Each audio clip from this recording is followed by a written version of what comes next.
And the prayer will be led by Mr. Aslan MA from the Ministry of Religion Affairs, Republic of Indonesia. Mr. Aslan, please.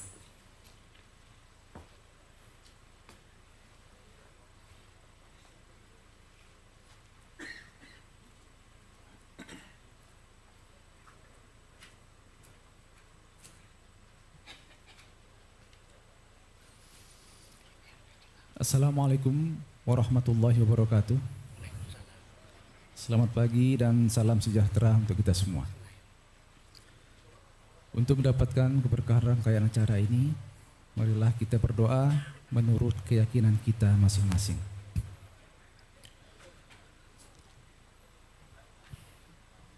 A'udzubillahi minasyaitonirrajim. Bismillahirrahmanirrahim.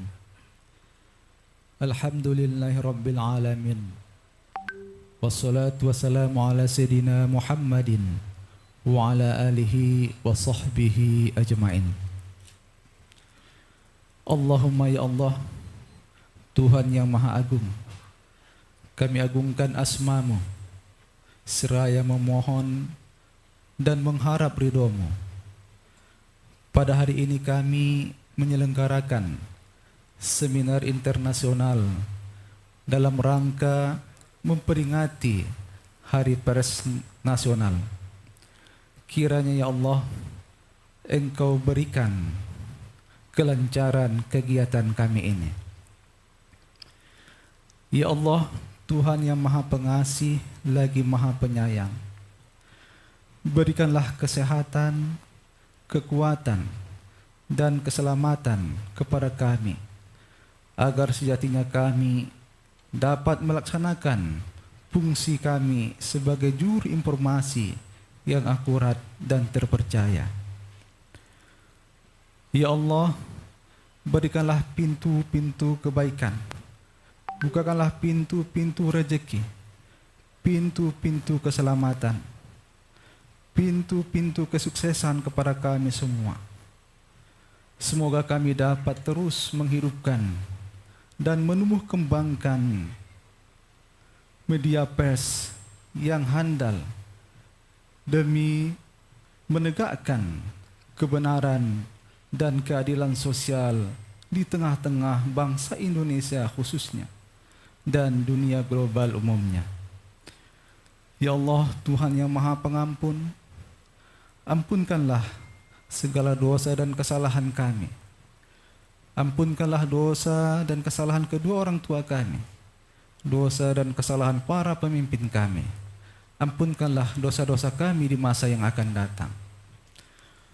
Allahumma taqabbal minna du'aana fa innaka antas sami'ul alim wa tub alaina fa innaka antat tawwabur rahim. Allahumma ja'al jam'ana hadza jam'an marhuma wa tafarruqana min ba'dihi tafarruqan ma'suma. Rabbana atina fid dunya hasanah wa fil akhirati hasanah wa qina adzaban nar. Wa sallallahu ala sayyidina Muhammadin wa ala alihi wa sahbihi wasallam walhamdulillahi rabbil alamin. Assalamualaikum warahmatullahi wabarakatuh.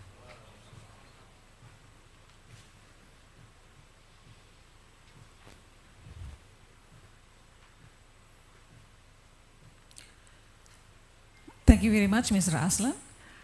The distinguished participants that join with us via offline and online or Zoom meeting, being the host of this seminar, Mr. Atal S. Depari, as the President of Confederation of Asian Journalists, is happy to present the opening speech. Mr. Atal S. Depari, please.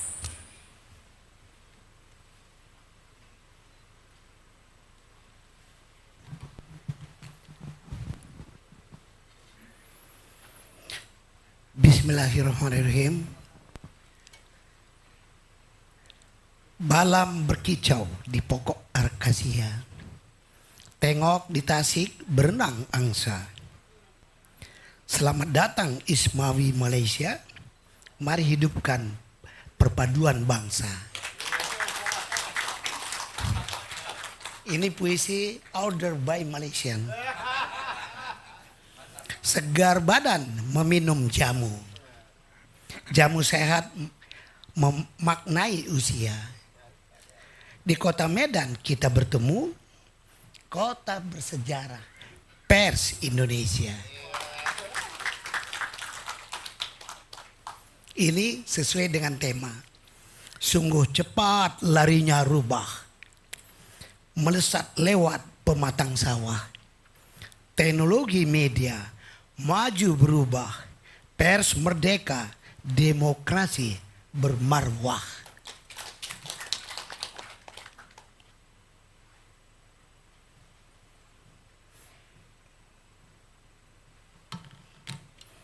Baru pidato ya. Pidatonya by text.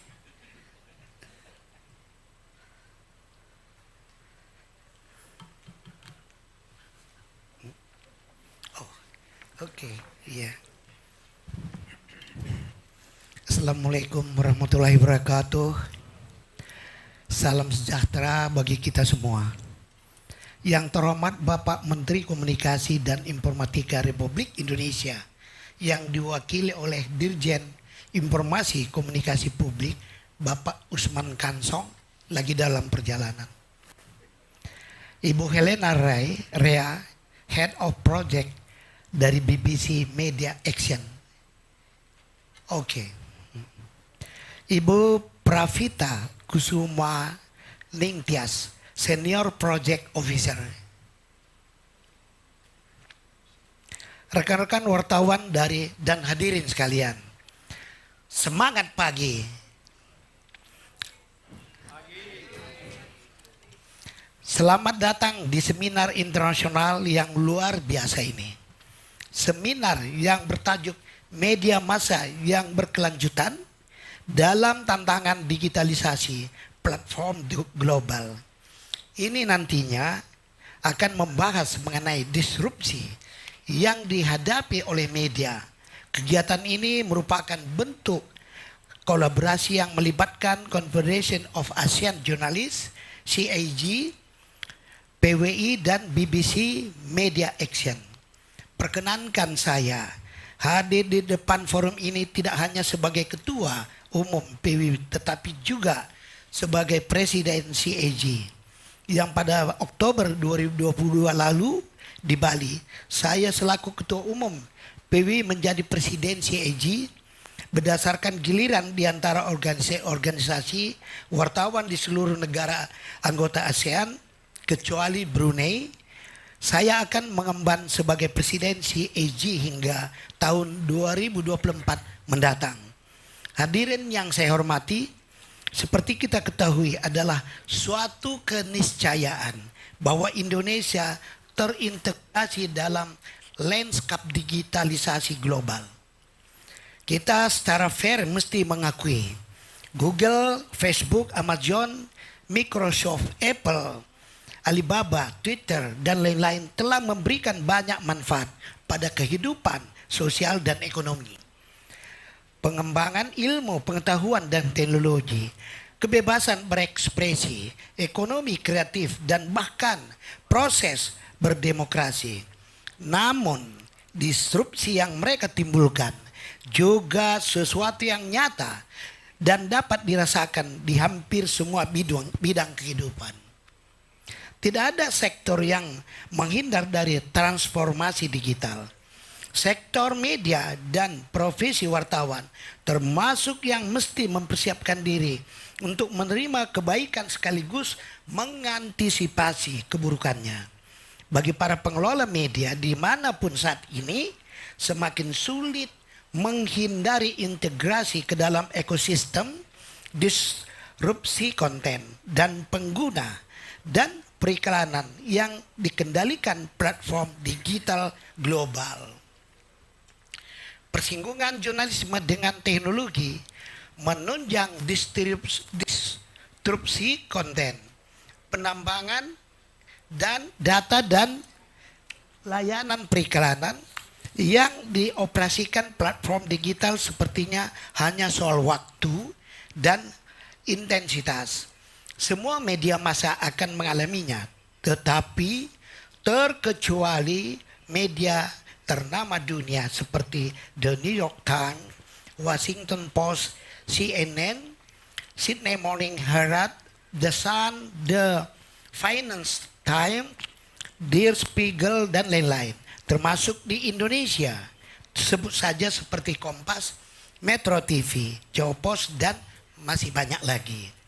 Hadirin yang saya hormati, teknologi digital menghadirkan kemungkinan-kemungkinan baru yang menggiurkan untuk memproduksi konten, menciptakan interaksi, dan menjangkau halayak secara lebih intens.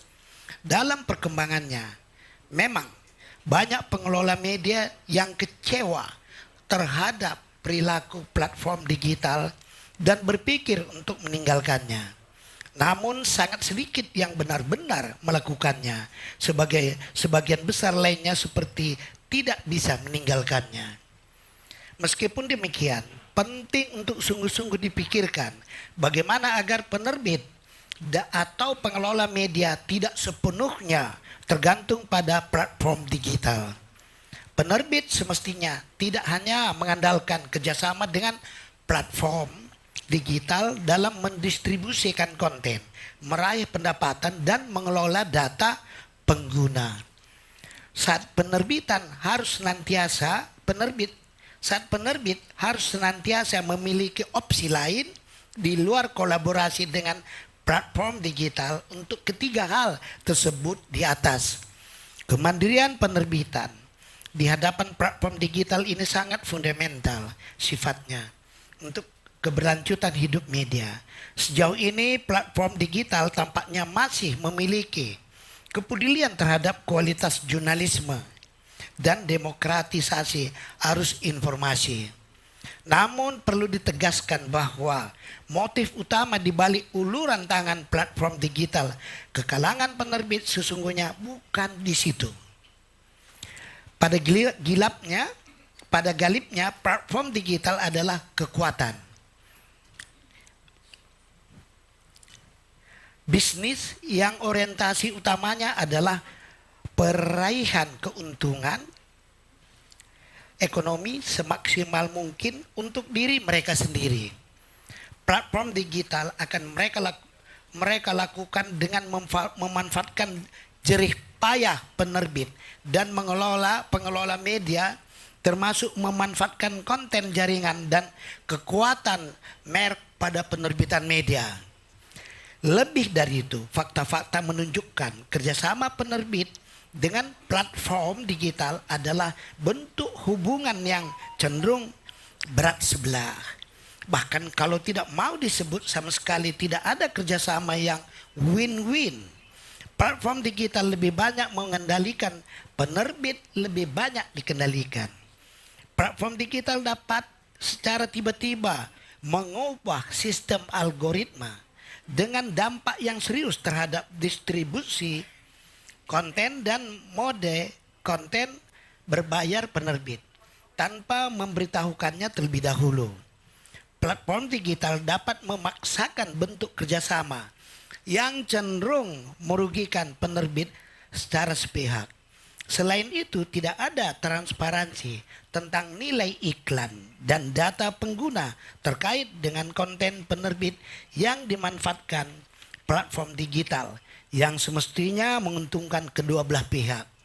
Hadirin yang saya hormati, di forum seminar ini kita diskusikan bersama bagaimana jalan keluar dari ketimpangan ini. Kami berharap ada jalan keluar. Ada solusi terkait kerjasama bisnis yang win-win antara platform digital dengan penerbit. Di sini juga hadir narasumber seperti Prof. Rod Sims, ada di depan, guru besar di bidang kebijakan publik dari Australia National University. Bapak Nelson Yap, anggota Dewan Pers Australia. Dr. Agus Sudibyo, inisiator Publisher Right Indonesia, dan Dahlan Dahi, CEO Tribun News. Mereka akan menyampaikan pemikiran, gagasan, dan belajar dari negara lain mengenai publisher right. Tentu dari mereka kita juga bisa belajar dan bertukar ide mengenai bentuk kerjasama bisnis yang win-win antara platform digital dengan penerbit. Juga hadir di pagi hari ini teman-teman wartawan Malaysia yang tergabung dalam ISWAMI. Ikatan Setiakawan Wartawan Malaysia Indonesia yang dipimpin langsung oleh Datuk Mukhtar. Berdiri. Datuk Mukhtar Hussein, sahabat kita. Kehadiran rombongan wartawan Malaysia menghadiri acara ini memberi bobot mengenai kebersamaan ASEAN, khususnya wartawan dan pengelola media dalam menghadapi disrupsi teknologi. Mari kita memanfaatkan momentum seminar ini untuk kita bertukar informasi dan belajar dari para ahli di bidangnya. Juga memanfaatkan semangat Hari Pers Nasional 2023 yang kali ini mengambil tema pers bebas, demokrasi bermartabat. Seperti diketahui tahun 2023 ini Indonesia memasuki tahun politik. Pers juga menjadi bagian dari persaingan politik yang pemilu presiden dan pemilu legislatif yang akan berlangsung serentak pada tahun 2024 mendatang. Tentu kita berharap pers Indonesia tetap bebas, tetap menjaga independensinya di tengah hiruk pikuk para buzzer politik, dan kebebasan pers di Indonesia masih tetap terjaga dalam koridor kode etik jurnalistik sehingga bisa ikut mewarnai demokrasi yang bermartabat. Hadirin yang saya hormati, dalam kesempatan ini perkenankan kami mengucapkan terima kasih kepada BBC Media Action yang diwakili oleh Ibu Helena yang mendukung kegiatan yang merupakan kolaborasi antara CAG, PWI dan BBC Media Action. Kami sangat senang dapat menyambut para Anda semua dalam seminar ini. Kami berharap bahwa seminar ini akan banyak menghasilkan buah pemikiran, terobosan, gagasan, dan ide-ide besar yang bisa menjadi inspirasi bagi kita semua dalam menjaga kelangsungan media di tengah tantangan disrupsi digital. Semoga Allah Subhanahu wa Ta'ala memberikan rahmatnya kepada kita semua. Waalaikumsalam warahmatullahi wabarakatuh. Thank you.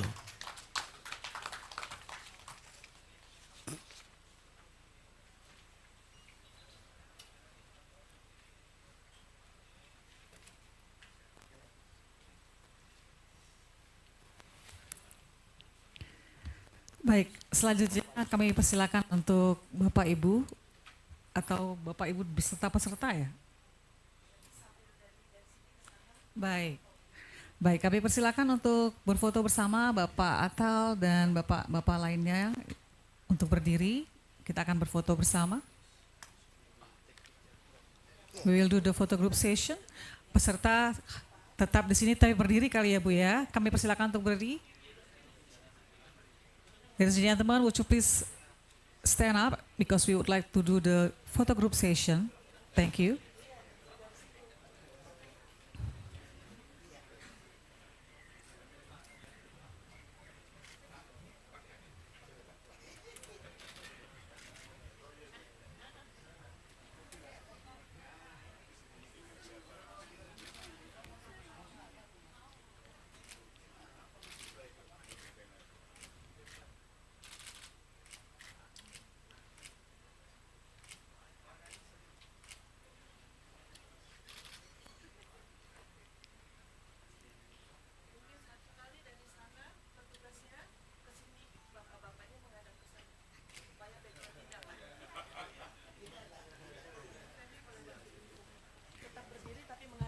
Bapak Ibu mohon tetap berdiri tapi menghadap ke belakang. Di balik, ngadapnya di balik Bapak Ibu. Supaya dampak backdropnya.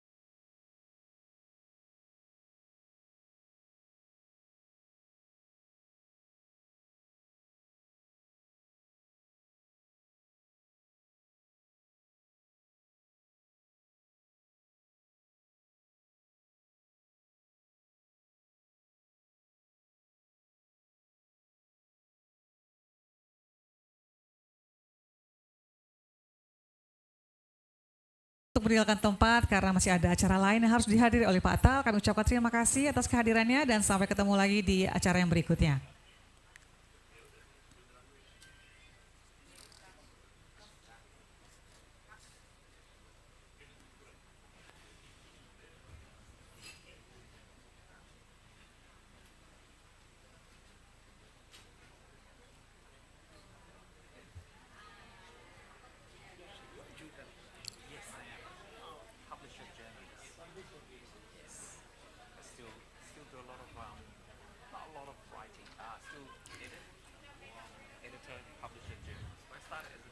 Bapak Ibu yang berbahagia, kita akan langsung saja masuk ke acara utama yaitu panel discussion. Ladies and gentlemen, now we are proceeding to our main agenda. It is the panel discussion. And in this session, we are inviting for distinguished speakers. They are Mr. Professor Rod Sims from Crawford School of Public Policy, the Australian National University. Mr. Agus Sudibyo, the initiator Indonesian Publishers' Right Regulation. Mr. Nelson Yap, member of Australian Press Council Board, member Local and Independent News Australia, and Mr. Dahlan Dahi, the CEO of Tribune Network. And this session will be led by our beautiful moderator, Mrs. Kirstina Chelsea Chan, the academician Media Law Studies, as well as the assistant to Secretary General of Confederation of Asian Journalists. And we are seeing that all the speakers and moderators are in front of us. And ladies and gentlemen, let's give a big welcome to our speakers and moderator. So, Mr. Chelsea, the floor is yours. Thank you.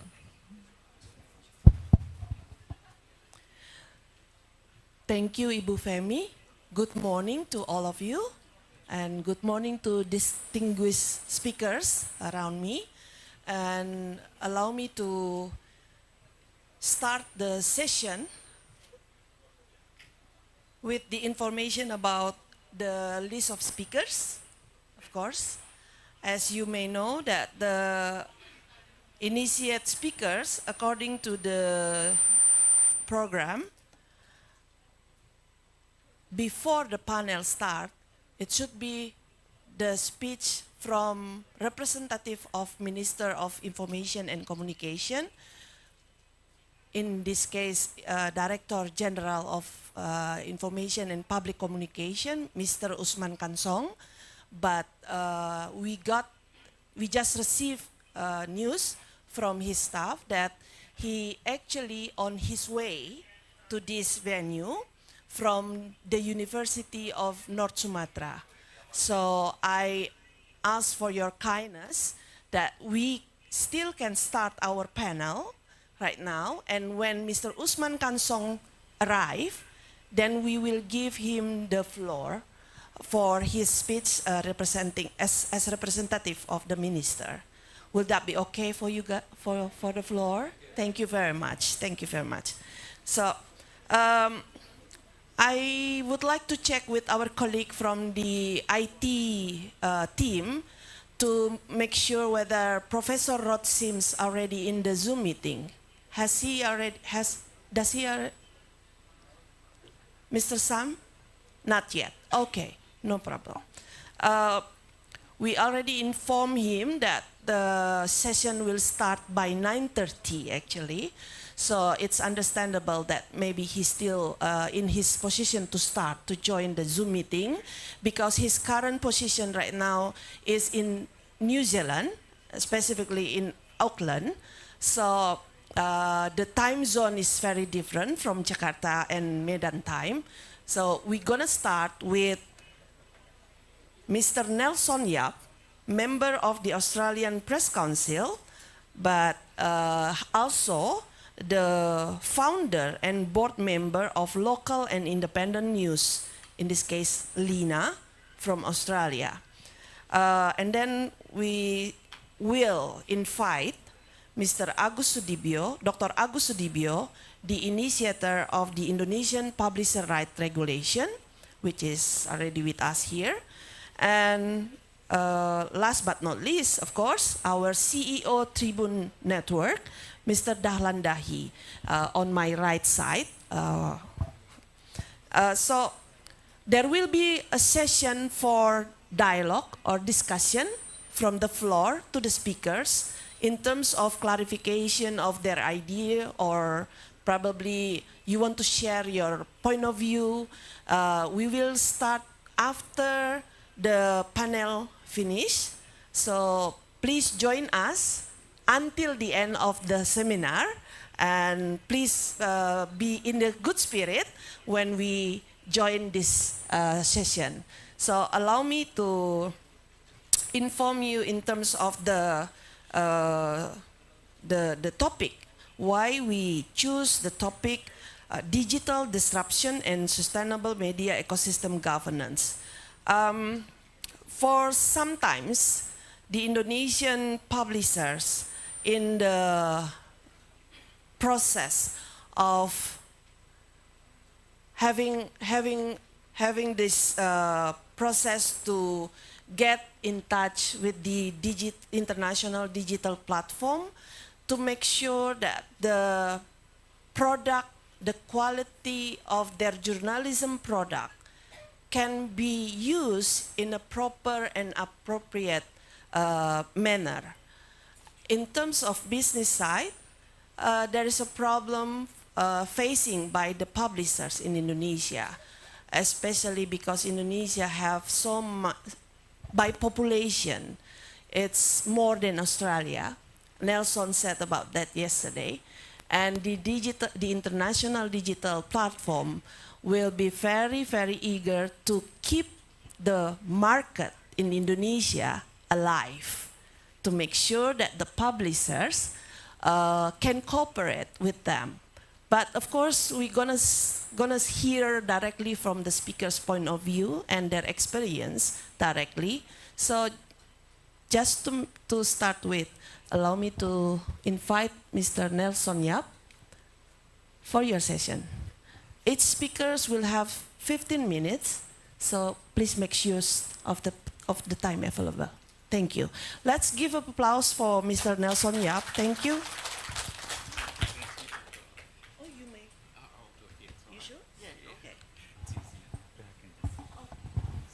Thank you. Welcome, ladies and gentlemen, distinguished guests, friends and colleagues. My name's Nelson Yap. I'm the publisher of Australian Property Journal. I'm also co-chair and co-founder of the Public Interest Publishers Alliance and a board member of the Australian Press... not board member, just a member of the Australian Press Council and a board member of the Local and Independent News Association. So I'm here today to share the experiences of what it's like for a publisher to negotiate and benefit from the news bargaining code in Australia. Oh. Do I press that button? Yes. Okay, excellent. So the Publishers Alliance, I'll call them PIPA, we were formed in 2021. When the Australian government announced that the news bargaining code would be introduced earlier that year, it was embraced by all the publishers in Australia because we thought finally we're going to get some sort of revenue or some sort of recognition for all the work that we've done. But after the code was shortly, introduced in Australia, we quickly noticed that independent and small publishers were ignored by the digital platforms. So before the code was, passed by Parliament, they had done deals with the major media companies, which were News Limited, 7 West Media, 9, the ABC, and a select number of medium-sized publishers. But they didn't do any deals with the independent publishers or the smaller ones. In fact, before the code was introduced in Australia, Facebook, we call it unfriended, but they blocked all the news websites and government websites in Australia. At the time, they said it was an accident, but we have seen since then that it wasn't an accident. It was a deliberate strategy to bully the Australian government so they wouldn't designate Facebook under the code. Now, it'll be interesting because we've got 26 million people. Indonesia has much more than us, so I don't know whether Facebook will do the same thing and threaten to ban all the websites in Indonesia, because the last time Facebook had their annual meeting, I think, or their quarterly meeting, they revealed to their investors that they had lost 500,000 users, and we saw 25% wiped out from their market value. So they lost $200 billion just by losing 500,000 users. Now imagine if they lost 196 or 98 million users in Indonesia. I think the company would lose much more than 200 billion. Anyway, that's just my thought. So the code allowed the Australian Communications and Media Authority to establish a process where publishers could join and basically be found to be eligible news businesses. Now, my publication and over 30 odd publications in Australia were recognised as a public interest publisher by ACMA, which is the Australian Media and Communications Authority. But despite being recognised, we still couldn't get the digital tech platforms to talk to us. They ignored all our emails and all our phone calls, all kinds of communication, because they weren't designated under the code. So thanks to Rod Sims, who will be presenting later today, it was under his leadership and his vision that the ACCC allowed an exemption under the anti-competition and laws to allow the publishers to negotiate collectively with the tech giants. So, and also the ACCC had concluded a report that found that there was a power imbalance between the digital platforms and the small independent publishers, as you expect. You know, we're talking about Google, which is a $1.3 trillion company, and a small independent publisher in Australia. You know, you can see that you're fighting a titan. So, I think in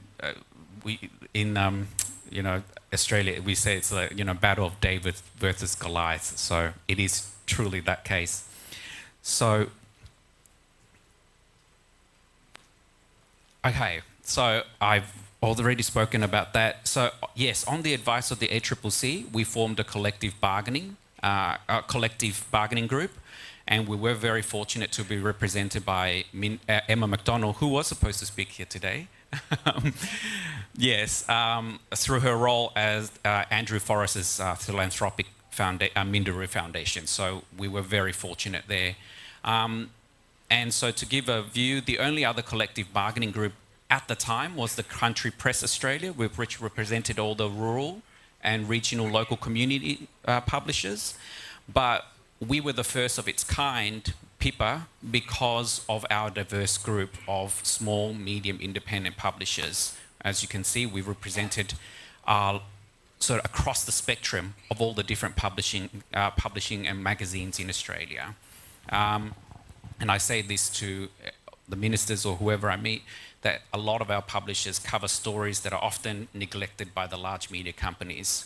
So, and they're also, our publishers, some of them are in small communities with only 5,000, 15,000 community people. So, if without our publishers, they would have no way to get news. But more importantly, though, I think as we see now the rise of fake news and misinformation, we as journalists and publishers, not just in Australia, but Indonesia and around the world, we are gatekeepers and we're fighting against the fake news. I didn't put this in because I did the research after, but a joint New York University report found that between August 2020 and January 2021, misinformation posts by accounts on Facebook had 6 times more interactions than posts by trustworthy news sources. So therefore, critics were saying that, experts said that the report supports the view that Facebook rewards accounts that put out misinformation over publishers like us who put out trustworthy information.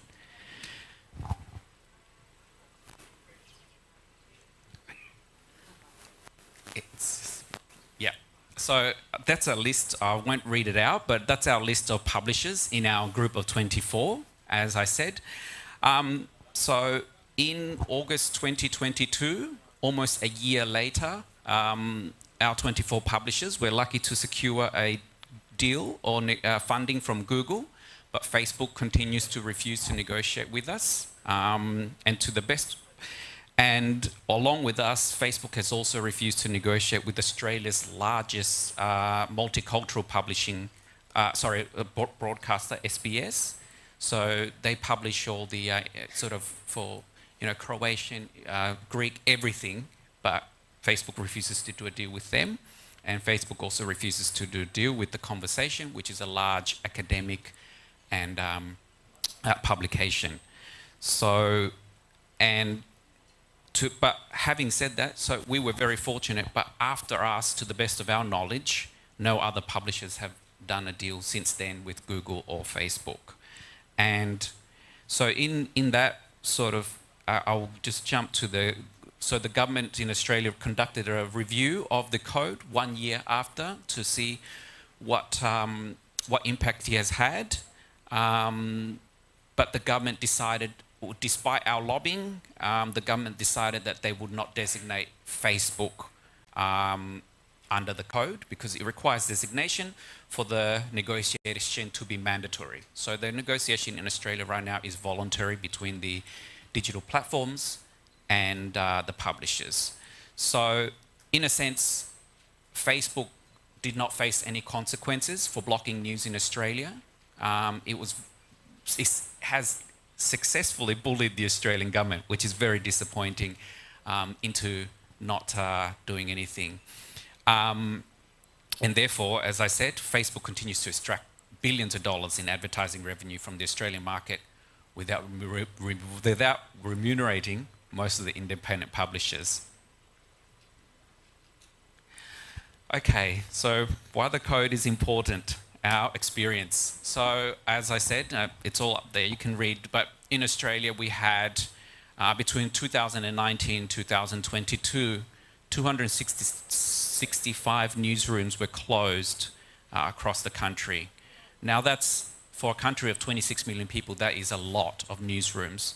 And in the last 15 years, we've lost 60,000 jobs in our industry. That's a lot of journalism, a lot of journalists, editors, sub-editors, what have you, anyone working in our industry. So, in a sense, this code, when the Australian government introduced it, was a very critical reform because it has been so long, it has been 15 years of the digital platforms having a free ride of our news and benefiting from our news and making billions of dollars in digital advertising revenue and taking it away from us without giving us anything. We have to employ the journalists, we have to do all these stories, and they just benefit from it. So the code was important to address that, disruption that we've experienced.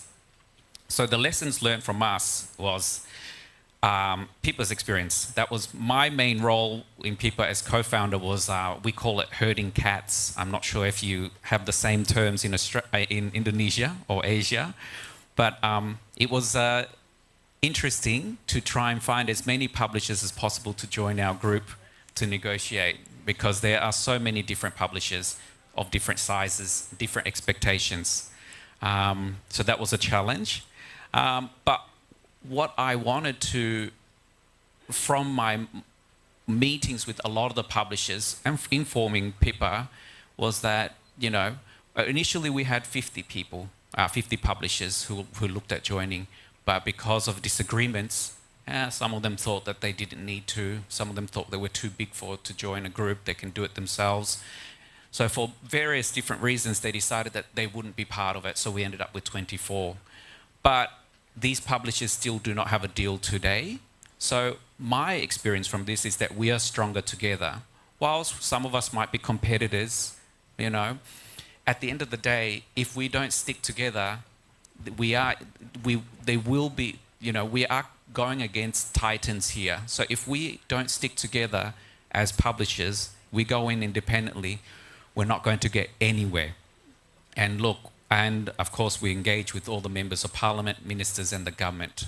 But as I said, so lessons learned from Pippa, is that, and ultimately, of course, more importantly for newsrooms, is the financial security, because it creates a sustainable news business. But now I want to turn to also quickly the lessons learned from overseas. I'm sure you've all followed. We've now seen, you know, in the US, in the United States and Brazil, the code basically has been killed off. In the US, it's sort of sitting there, but it's not going anywhere anymore. That's because the publishers in the United States were not able to come together. I guess because of their political system, they're very divided as well. But also, the US wanted to be perfect. They wanted their code to be perfect. And I say, don't let perfect be the enemy of the good. So sometimes good enough is a good start, and we can work on progress and reform and make changes. Don't wait until we're trying to make it perfect before we pass the code. And then finally, of course, don't wait for things to happen, make them happen.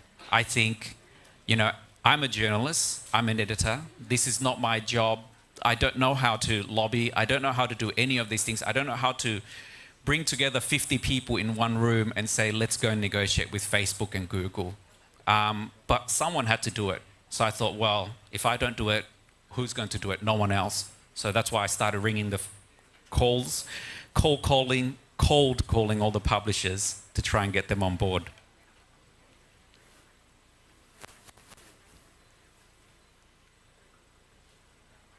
Okay. There's a delay. Oops. Oh no. So funding, that's just a quick slide. Yes, so now in Australia, where, as I said again, and Chelsea has mentioned, you know, we are a small population. We've only got 26 million people, so our media companies are smaller than yours. But publishers large and small in Australia have benefited from the deals that have been done with Google and Facebook. These multi-year deals between 3 to 5 years and have brought in over $200 million to local news businesses in Australia. So, and we saw that with the Guardian newspaper. That investment that they secured from Google and Facebook has enabled them to expand their newsrooms by 40. I think it was actually 50 journals, but I said 40 just to be safe. So the Guardian is just one example of many newsrooms in Australia that have benefited. So from Pippa, our own experience from our 24 publishers, as I said, we secured funding from Google. And to their credit, since we have made a deal with Google, we signed our deal with Google, they have recognized our value to their, they have recognized our value to their platform. And we've had a very positive working relationship with Google, which so it should be. And also we've received a lot of mentorship from Google and participated in a lot of training programs, particularly in digital disruption. We wanted to learn what's the best approach, how are we sort of reaching our new audiences. And at the end of the day, we also know that, you know, Google has access to all the data analytics, so they can share that vision, that sort of data with us to help us navigate this digital disruption. But from my experience, an independent publisher and owner of Australian Property Journal, the funding from Google has allowed me, just in my example, to hire more journalists. I've also started an internship program with universities to train young journalism students. We've also expanded our public interest journalism news coverage. So we're doing a lot of stories about homelessness, social housing, climate change. So all these things. We've upgraded our digital infrastructure, launched new products, and we've also grown our traffic as well. And that's just in the first 6 months. So actually our first 6 months was February the 1st. So, and that's just in 6 months what we've achieved from Google funding. And we have all, as I said, publishers, large and small, secured multi-year deals. So imagine what multi-year deals can do for Indonesian publishers if we have achieved that in just 6 months. So my final thoughts are that, and we've seen this in the Treasury Review in Australia, is that Google and Facebook are just the start. We've got digital disruption, but digital disruption has now evolved into the social media disruption, because as now, no doubt you've now noticed in Indonesia, that the millennials and the Gen Z news audiences, they turn to social media to get their news. So therefore, in Australia now, the government is considering expanding the code to include Instagram, TikTok, YouTube, Microsoft, and the Apple News platform. And I think the Indonesian government, and particularly looking at the code, should consider expanding it to the social media platform as well, because that's where a lot of the people are getting their news. Research from Oxcom in 2022 found that 29% of teenagers are getting their news from Instagram. And I actually said Instagram twice. 28% are getting their news from TikTok and 28% from YouTube. I should have fixed that mistake. Sorry. And so now, but also the Reuters Institute at Oxford University found that a third of TikTokers now use TikTok for their daily news. Now, and YouGov Global Profiles did a research and found that 2 in 3 people in Indonesia and Vietnam, that's 67% of the population, yes, that's right, use social media as a source of news. That's the highest rate globally and higher than the global average of 46%. I think if you look closely, Australia, we are around, well, we're 33%. So you have an audience that's twice as engaged with social media when they get their news. And also, I suppose it makes sense because consumers aged between age 18 and 33 make up the majority of the audience that use social media for news. And again, I point out, Indonesia has the youngest median age in the world. You have people who are a lot younger than most countries. So, and we know that young people are the most engaged in social media. So, social media disruption is the next one. Google and Facebook are great, you know, to get the code started. They're great, but we also have to consider that in order to preserve journalism, and what we do is a public good, we are just as important as hospitals, roads, and all those things. We sometimes, I think, in the media don't sort of see ourselves doing public good, because I have to confess, a year ago, before I started doing this, I just saw myself as a journalist writing stories every day, you know, filing in your stories and then going home and thinking that's done, that's fine. But we don't value what we do sometimes, and I think then we can't, if we don't value what we do and if we don't see, sort of step back, then how can we go to government and say, you need to support us in this because we want to deal with Google and Facebook? What we do is important, particularly in the rise of fake news as well. So we are the gatekeepers against fake news. Without us, the government will have to contend with a lot of misinformation and fake news that's on social media. And that will destabilize, and it's not healthy for democracy. So what we do is healthy for democracy. And it is we are a critical pillar in democracy. Thank you very much. Thank you, Pak Nelson. Allow me to call you Pak, as we usually here in Indonesia, for respecting the male gentleman, whether it's married or unmarried yet. So please bear with me. So, Bapak dan Ibu, okay. Bapak dan Ibu, allow me to speak in bahasa a little bit, just a little bit. Bapak dan Ibu, untuk informasi bahwa penterjemahan dari bahasa Inggris ke bahasa Indonesia sebenarnya tersedia dalam caption di dalam ruang Zoom. Jadi jika membutuhkan bantuan penterjemahan tersebut, kami persilahkan untuk bisa mengakses dari device masing-masing di link Zoom yang disediakan oleh panitia atau di YouTube yang disediakan oleh panitia. So, back to English. Back to English. Another information from the committee out there that Mr. Usman Kansong, our Director General, is already on his way to this venue. But the traffic in Medan is unpredictable, as we experience these 2 days in Medan. So please bear with me too for this, and also the speakers. But Mr. Usman Kansong committed to be with us later soon. In the meeting room right now, we have Professor Rod Sims. Do we have Sam Oliver? Is he? Yes? Okay. Can you show him in our screen, please? Hi. Hello, Professor Rod. How are you? Okay. One moment. We haven't heard your audio yet. Oh, I'm sorry. Can you hear now? Yes, loud and clear. Thank you very much. So, Professor, just to inform you that we already opened the seminar by official opening. We just finished with that. And then we already invite Nelson Yap as the first speaker, because it's my apology if it's a bit of the structure of the speakers is a bit changing, because we understand that you are kindly agree to speak with us even though you are on holiday. So really appreciate your time right now. It's very valuable for us. And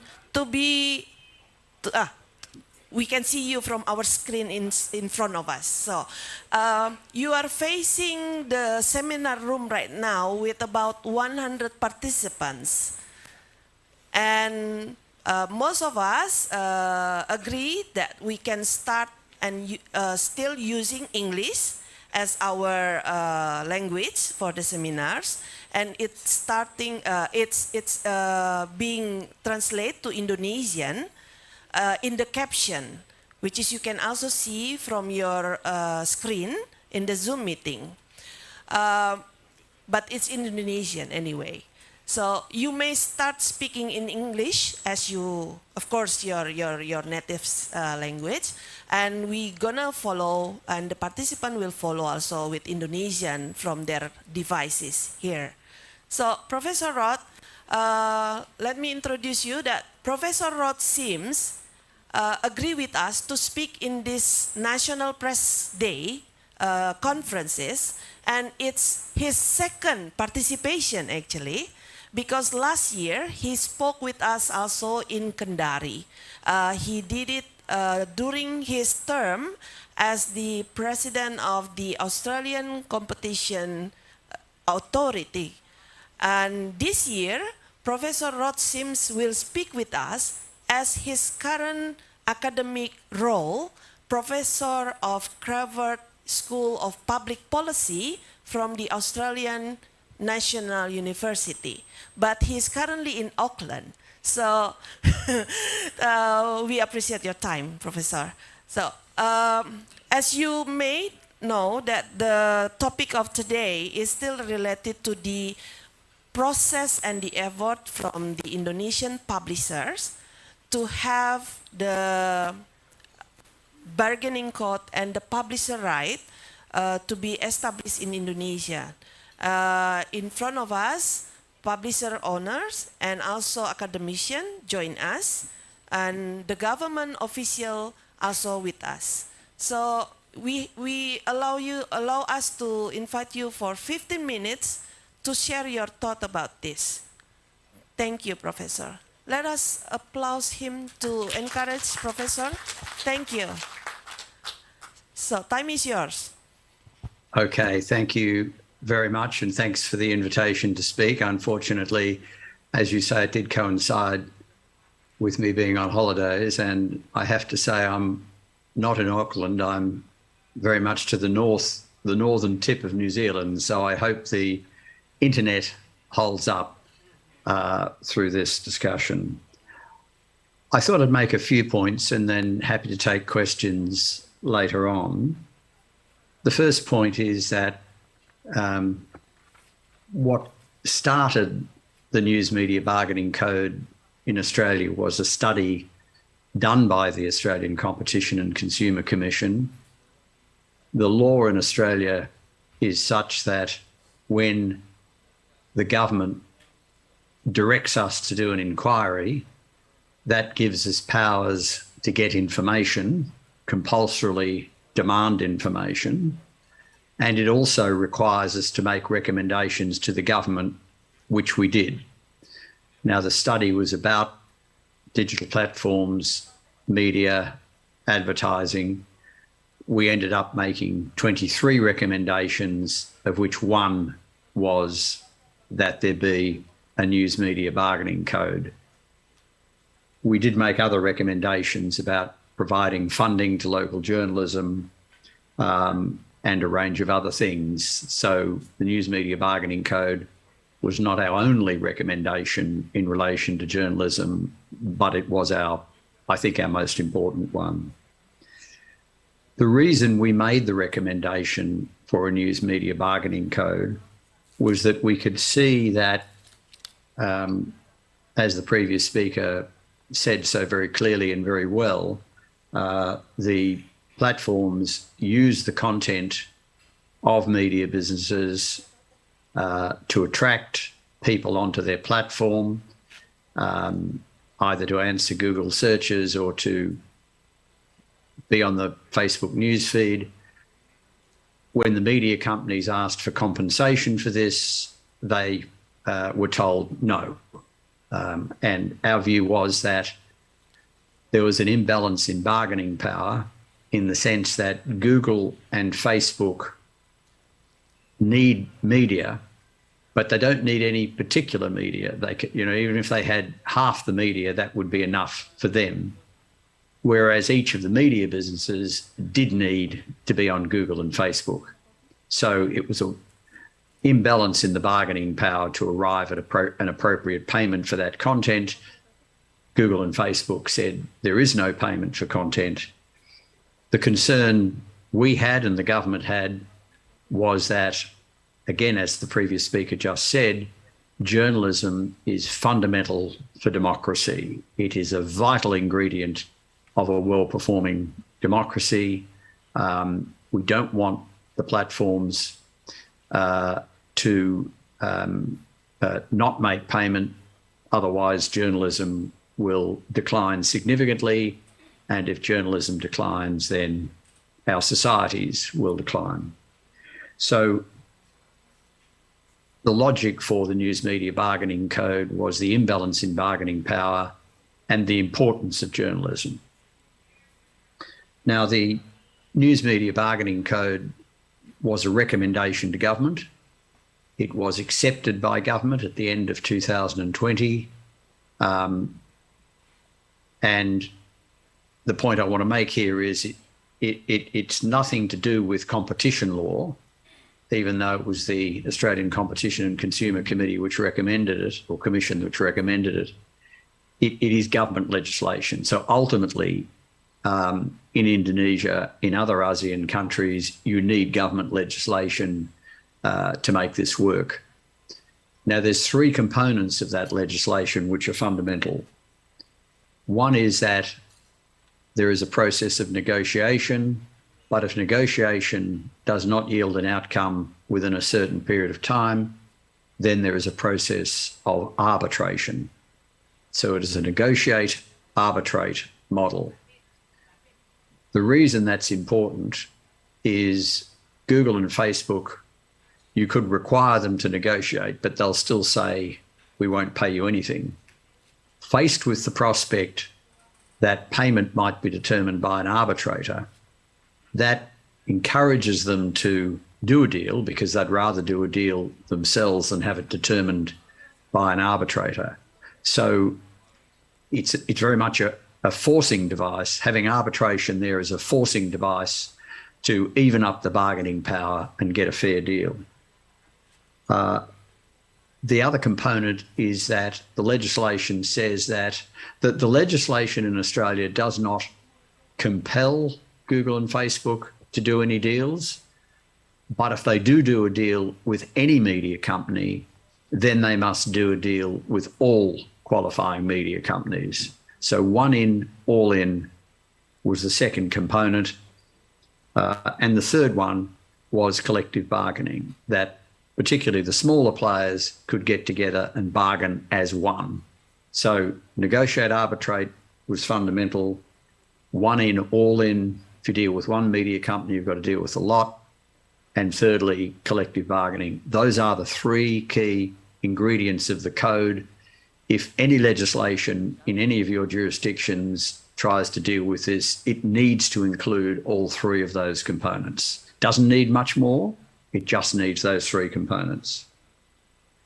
Now, the process, I won't describe it too much, but it is worth stating that when the government was attempting to introduce the legislation, we had about a year of negotiating the legislation. It was the ACCC, which I was leading at the time, which drafted the legislation with the Commonwealth Treasury and the Commonwealth Department of Communications.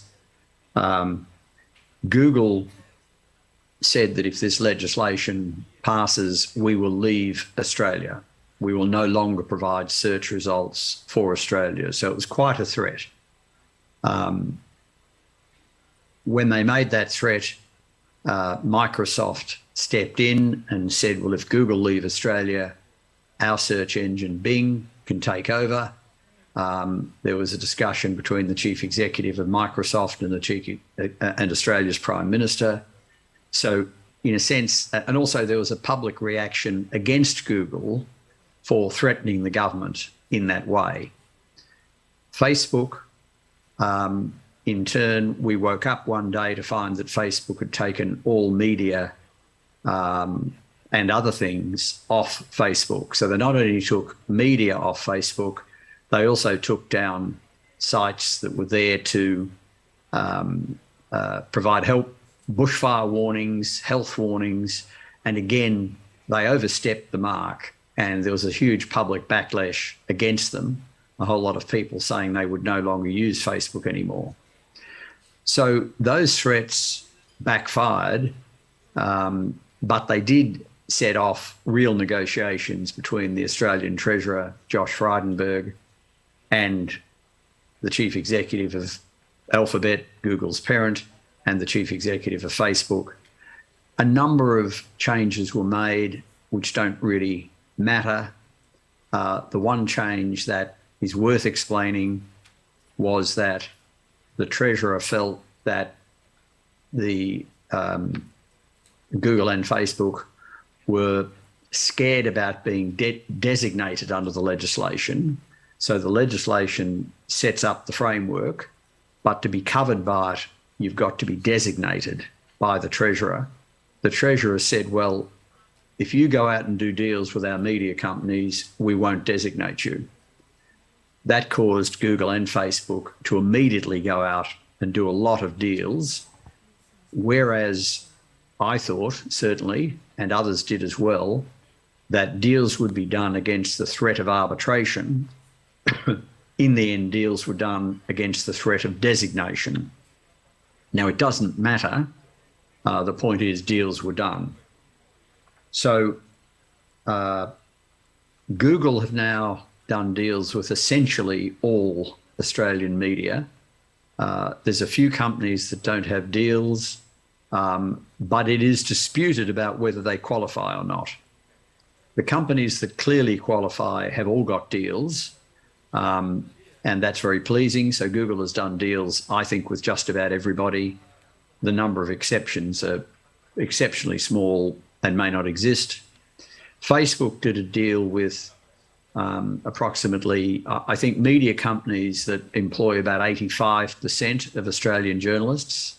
As the previous speaker just said, they did not do a deal with Australia's multicultural broadcaster, the Special Broadcasting Service, or SBS. They did not do a deal with the joint venture between sort of media and journal and academic, called The Conversation, as is just mentioned. But they did a deal with a lot of other companies. So the result of all that was that Google and Facebook are paying over $200 million per year to Australian media companies. The previous speaker mentioned some of the benefits of that. The Guardian increased its staff by about 50%, and various journalists have told me that once the code came in, there's never been a better time to be a journalist. That is, the demand for journalism services has gone up massively. So it's been very successful, a lot of money paid. Now, there's a couple of criticisms that have been made internationally about the code. One is that it just deals with, it just benefits the large players, not the small ones. That is simply not true. Google have done a deal with, as I say, just about everybody. Facebook with about 85% of the media landscape. But deals have been done with large and small players. In my experience, the smaller players got more money per journalist than the larger players. Now, that's not going to be always the case, but it's certainly largely the case. It's been a very successful process. It's now being followed in Canada, where the legislation is now being reviewed by the upper house of their parliament. I spoke to the lower house. It's now before the upper house. So I'm very confident that there'll be a news media bargaining code equivalent in Canada. I think there's a good chance there'll be one in the United Kingdom. They're due to pass their legislation next year. It's broader legislation, but once it's passed, it allows for a news media bargaining code. So they're the two most likely places. Obviously, I'm heartened by the fact that Indonesia is actively considering it, and I hope other countries in ASEAN will consider it. As the previous speaker said, the opportunity looks as if it's lost in the United States, although I'm going there late March, early April, and hoping that it can be revived, but we will see. The main lesson, I can only repeat what the previous speaker said, what made the code, what got the code into legislation, what made it so successful was the media worked together. All Australian media pretty well backed the code. Even newspapers to the right and to the left of the political spectrum, they joined together and lobbied the government to get the code, and with the code in place, then deals were successfully done. Now, those deals are in place for 3 to 5 years. There is provision under the legislation, which the previous speaker again said, for the code to be extended to other platforms. That would require further consideration. We have a new government in Canberra at the moment, and it's got a lot of priorities. I'm sure it will get round to this issue, but it's got a lot on at the moment, having just come to government with a whole range of problems confronting them. So I don't think we've heard the last of other platforms getting designated or threatened to be designated, and it may well be that action is taken against Facebook for not doing deals with the SBS and The Conversation. I think we're still fairly early stages with a government that's had other priorities.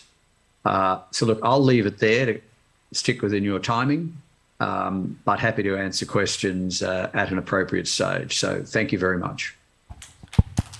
Thank you, Professor. Thank you very much. We give you applause from here. So you don't mind to continue with us for another 20 minutes, perhaps?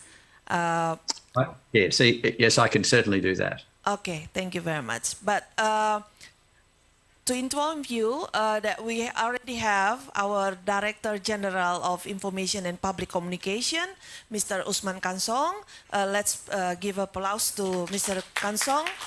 Yes, he's here in terms of his role to representing the Minister of Information and Communication and Informatics. Pak Usman, we already start with 2 speakers, especially Nelson Yap from the Lina, the local and independent news publisher from Australia, and he spoke about the process and the success, and especially quite interesting, what happened after that. Yes, what happened after that is, I think it's very quote, yeah, to be quote here.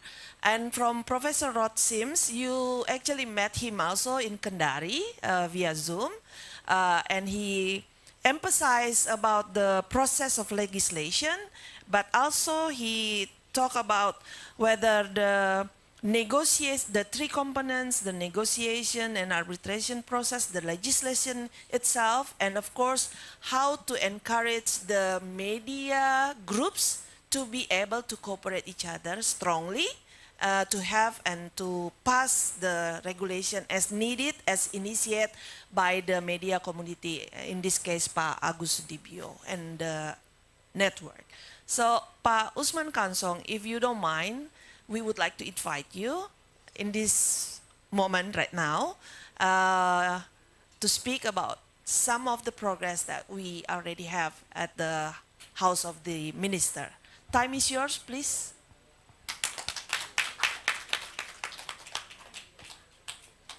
To inform you that we use the English, but you may speak in Bahasa. The translation is available at the caption of the Zoom meeting. Thank you. I will speak in mixed languages. Okay. The translator, please be informed that Mr. Usman Kansong will speak mix English and Indonesia, and especially maybe Medan language also.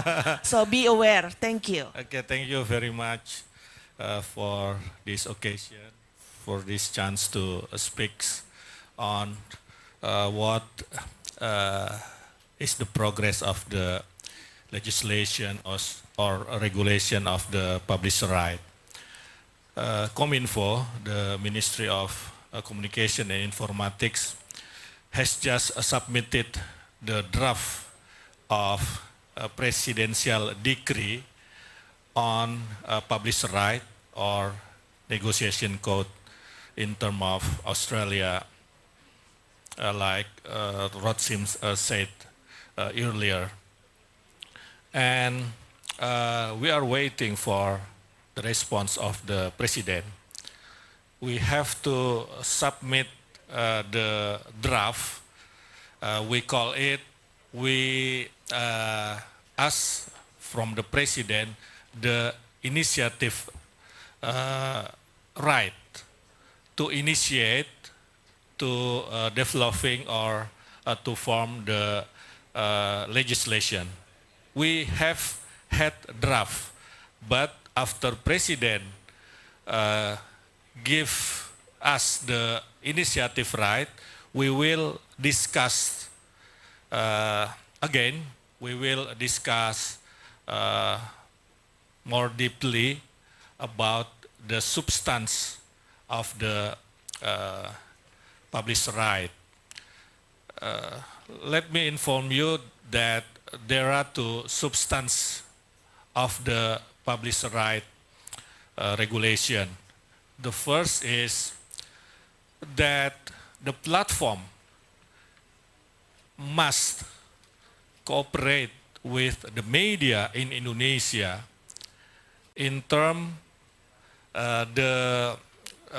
when the platform want to deliver the news in their platform from our media. They must cooperate. They must negotiate with our media. But the negotiate will be B2B business, business to business negotiation. And the second, we will have such a body, such a controlling body to watch, to control the,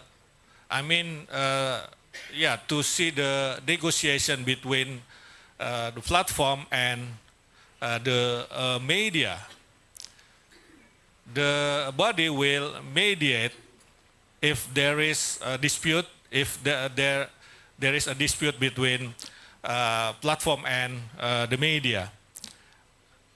And it is okay also if the platform and the media use arbitrage mechanism via BANI. We have BANI here in Indonesia, Badan Arbitrase Nasional Indonesia. And we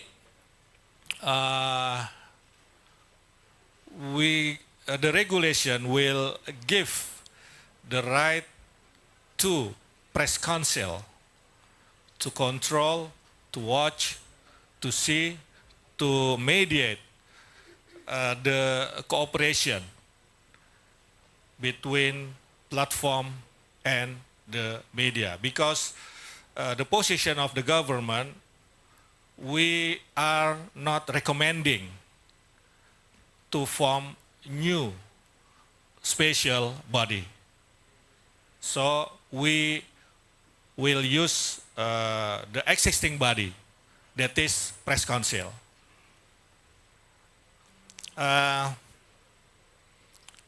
I agree with Rod Sims that this legislation, this regulation needs the working together, the cooperation amongst the media. The media in Indonesia and the government should be united. Should be united.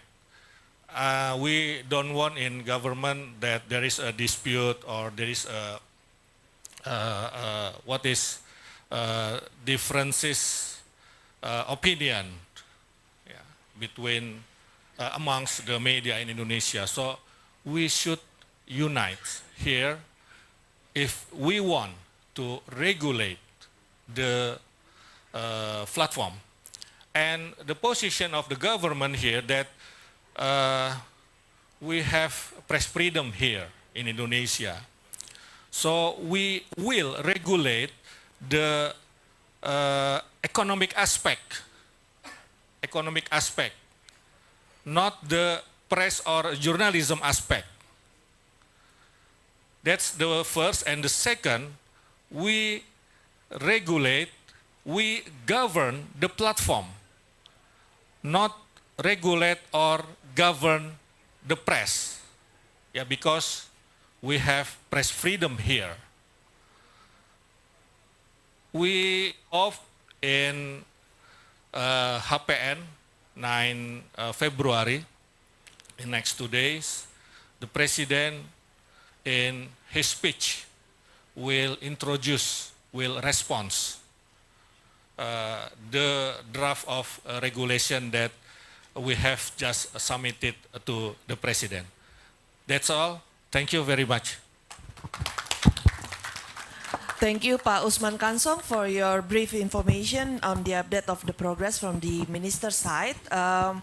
Next, directly we invite Mr. Agus Sudibyo, Dr. Agus Sudibyo, to present his thought. Thank you. And next, after that, we will invite Pak Dahlan Dahi. Thank you.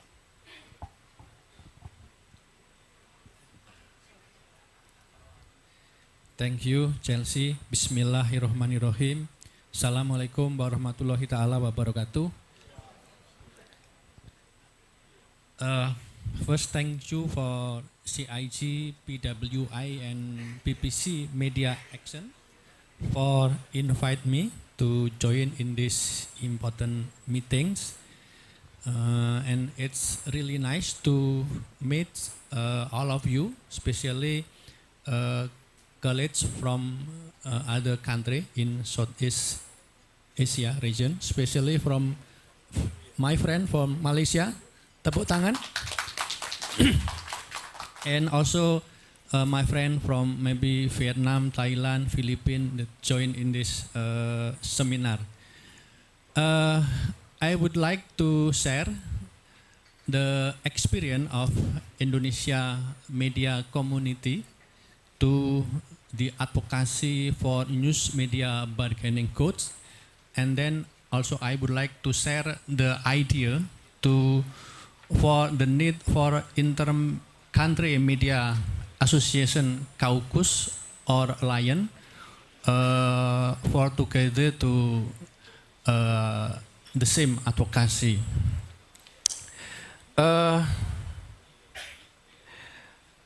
As we all know that the main problem in media industry now is the monopoly by the giant global digital platform. I don't know the exact situation in each country in ASEAN region, but if we refer to the context of Indonesia today, the monopoly of global digital platform company happen at least in 3 levels. First, around 80% of news distribution in Indonesia is controlled by Google and Facebook. This duopoly also grab around 75% digital advertising expenditure in Indonesia. And they also monopolize the processing and also utilization of user behavioral data. Even though they use publisher own news content in mining that user behavioral data, they refuse to share the data to publisher. If publisher need the user behavioral data, they still have to buy to Google and Facebook. Even everybody know that Facebook, Google mining user behavioral data use the content of publisher.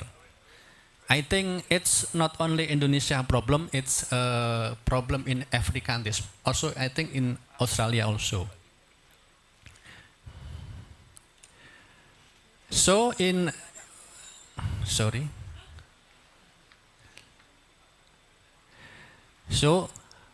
in this context, I think 2 years ago, media community in Indonesia, Indonesian Press Council, Indonesian Media Association, Journalist Association together established what we call Indonesia Media Sustainability Task Force. Indonesia Media Sustainability Task Force. And this task force tried to initiate the drafting and the advocacy of Indonesia News Media Bargaining Codes, which refer to EU Publisher Right and the Australian News Media Bargaining Codes.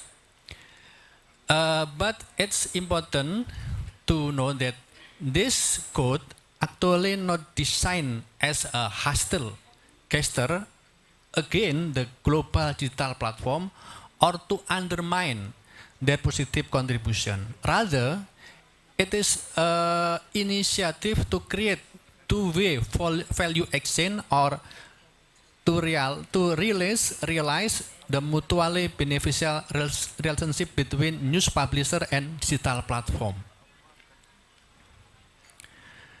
And in the draft that submitted by task force to government, this bargaining codes set up the obligation of digital platform company to negotiate in good faith with Indonesia publisher regarding first, the economy value of publisher content that they use or monetize, and the second, fair and transparent profit sharing in digital advertising schemes involves both parties, and third, sharing of user data generated from the use of publisher own news content by digital platform company. The code also obligate the digital platform company to ensure that the news content they distribute and monetize is in accordance with the Indonesian press law and the journalistic code of ethics. And also to make sure, it's very important, I think Pak Dahlan will share the idea about it also, to make sure that their algorithm system is supporting the preservation of local value, diversity of perspective, and multiculturalism principle in Indonesia. So we also talk about how we govern the system of algorithm in some national entity. I believe, and I think, as we all know, that in order to carry out the journalism, social function, and democratic function properly, the mass media must be economically sustained. The mass media must be strong enough as business entity.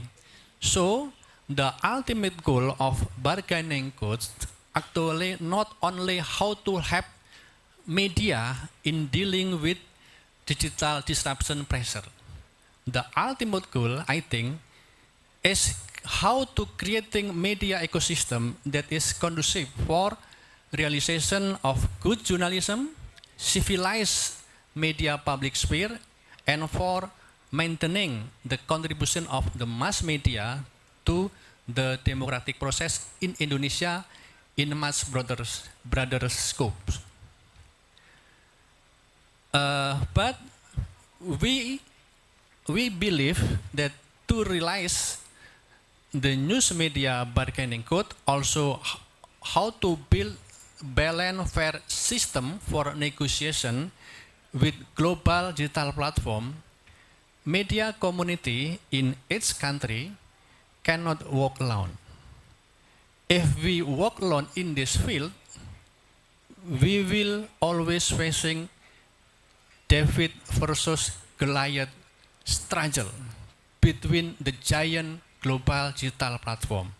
So we must build network, and therefore we need to establish a kind of caucus or alliance of the media association in ASEAN region, and together fulfilling media sustainability principle in this region. This is the idea that we try to offer to all of you, to colleagues from different countries in ASEAN region, because we will be stronger and have better position in bargaining with the giant global digital platform if we establish this kind of caucus or alliance.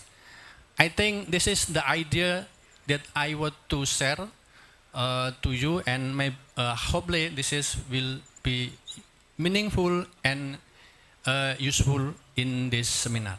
Thank you. Thank you, Dr. Agus Sudibyo. The process of the advocacy and the purpose of the ultimate goal together among the ASEAN Journalist Association and Journalist Organization to have this idea to be happen at the end. Pak Dahlan Dahi, time is yours. Yeah, thank you very much. Can I have my slide? This. Yeah. Pak Sam. Okay. Thank Yeah. you very much. Thank you. Assalamualaikum, selamat siang. Ladies and gentlemen, it's an honor to speak in this forum, but let me introduce myself to understand my perspective. I think this is important. I am CEO of Tribune, which is a media network that have 40 offices across Indonesia, and I work as a journalist, so local journalist as yours. But I am a little lucky that I work as a journalist for almost 30 years now. I work as a journalist 19 years in local newspaper. It's okay. So second, I want to put in the context. So Australian News Bargaining Code is about the relation between publisher and platform in business side.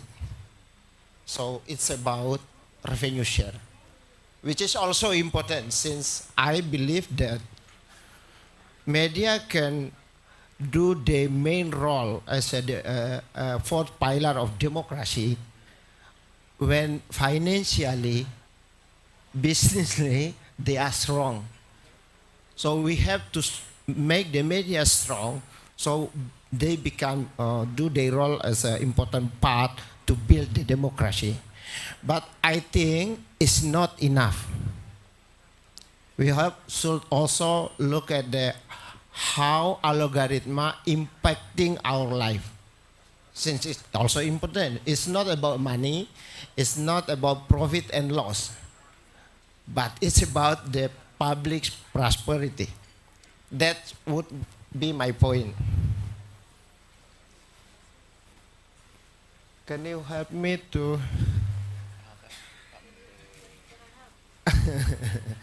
okay. Please run the video. I think the slide says video. It's okay.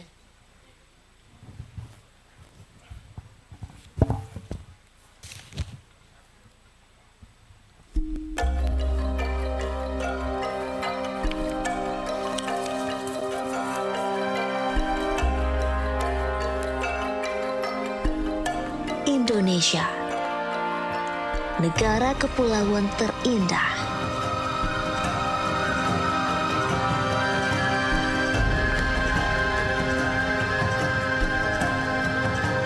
Beragam suku, bahasa dan cerita unik penuh makna.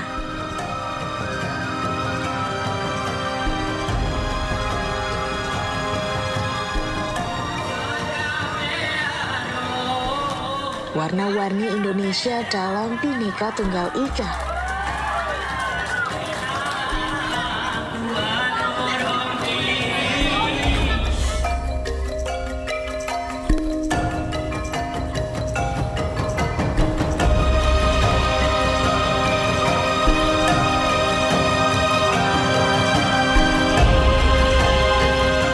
Kami terus tumbuh menjadi mercusuar di negeri 1001 cerita.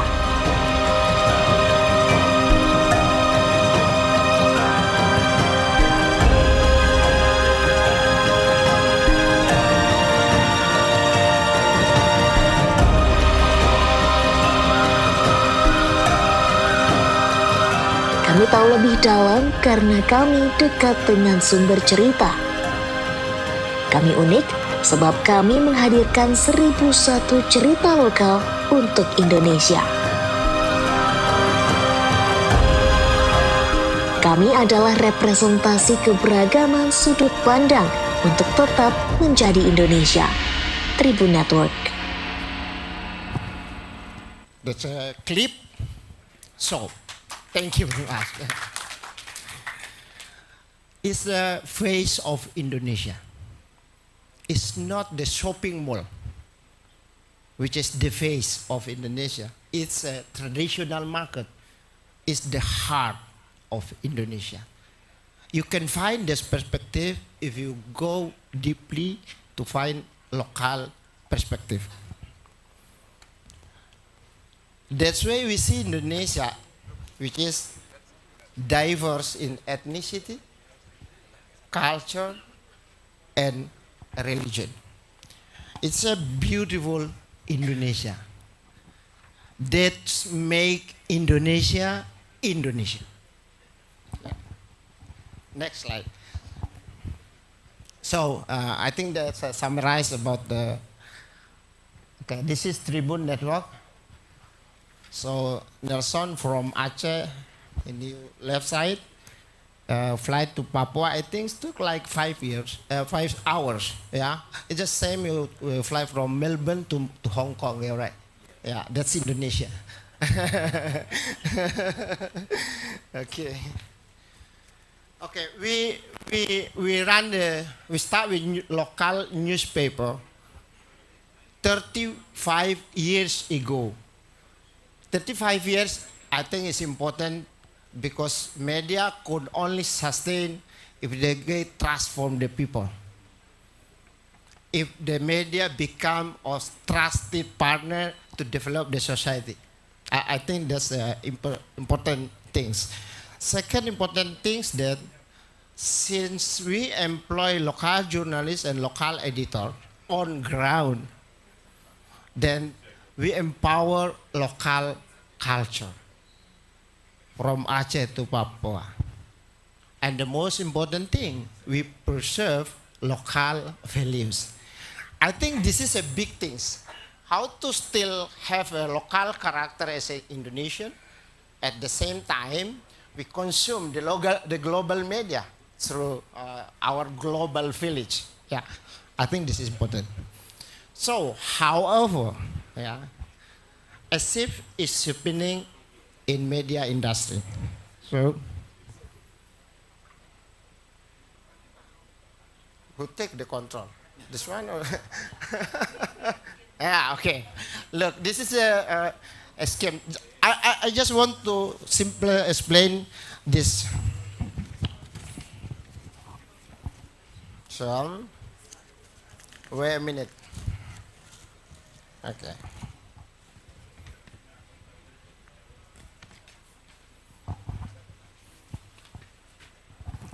Let's imagine the era of newspaper, where the digital social media and Google are not so powerful like nowadays. Okay. I want to emphasize that journalists works to find and to process information and to publish them to the public. Editor process the news and decide what news, in what angle, for the public.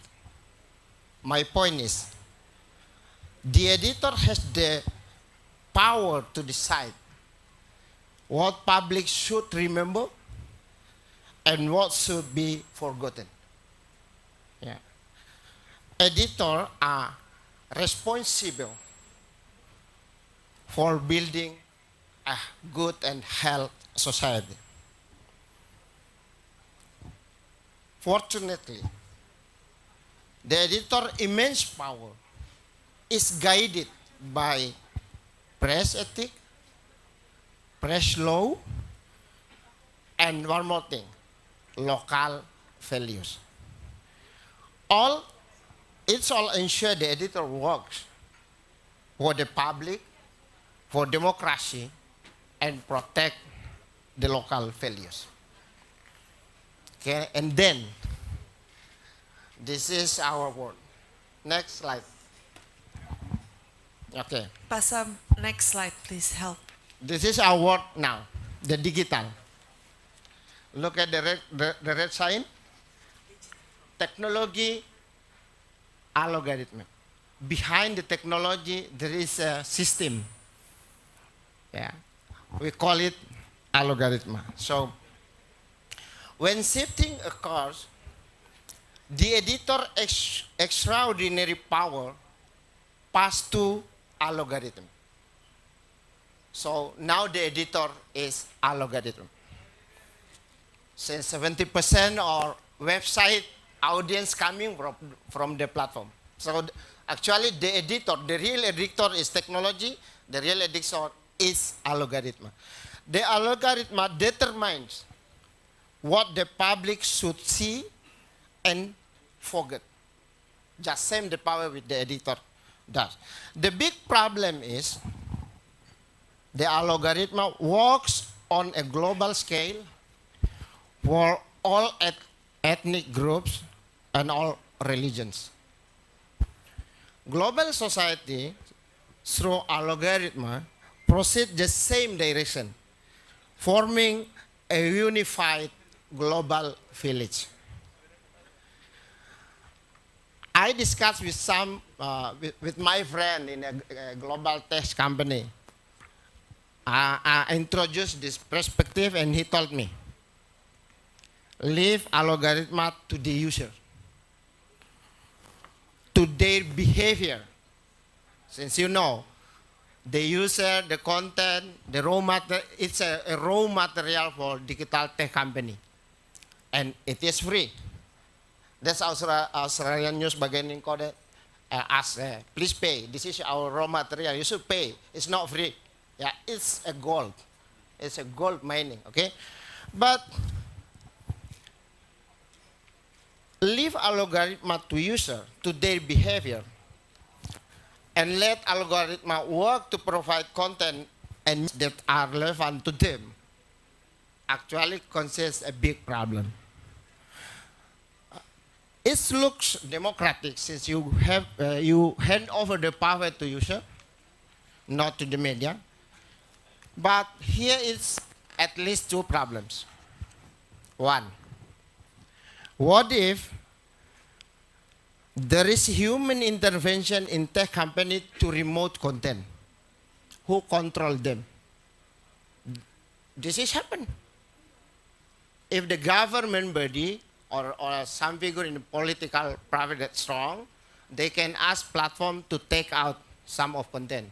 It's happened also in our world as a publisher. But it's all work in the backstage. Nobody responsible, nobody know. Okay. Second, what if the algorithm which work with the amount and the quality of engagement move in a direction that actually destroys society and civilization? Who control them? That's the point when the editor or when algorithm take over the power of human editors. Next. The contrast is there, not here. So that's algorithm, then it's a human editors, okay? Next, please. So, okay. Here is my big question at this forum. Who watch, who control the guys, the men behind algorithm? Since algorithm decide of what public would see and would gotten, who control them? Is Indonesia legislation, Indonesia president, Indonesia parliament, or should Malaysia parliament? Or should United States parliament? Who control these powerful guys? And who know them? Any of you know who is the man behind the algorithm? I want to state my important point. Okay.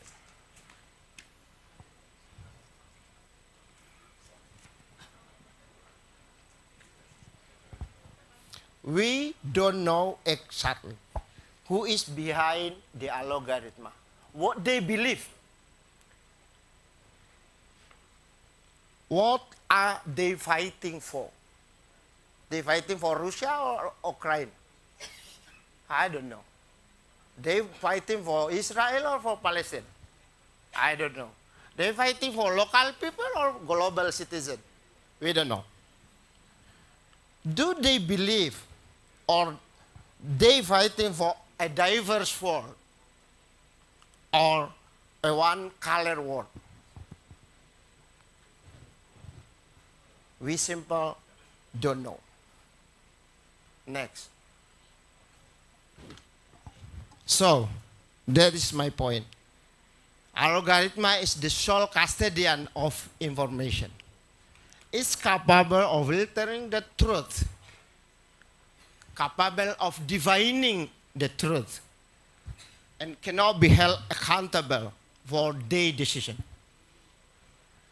Who will empower local culture and local values then? Are we going to let the colorful world become only one color? Then, next. Okay. That's why I propose that should be independent, trustee body who take the role to control a logarithm, to make sure they preserve local value, national identity, and democracy.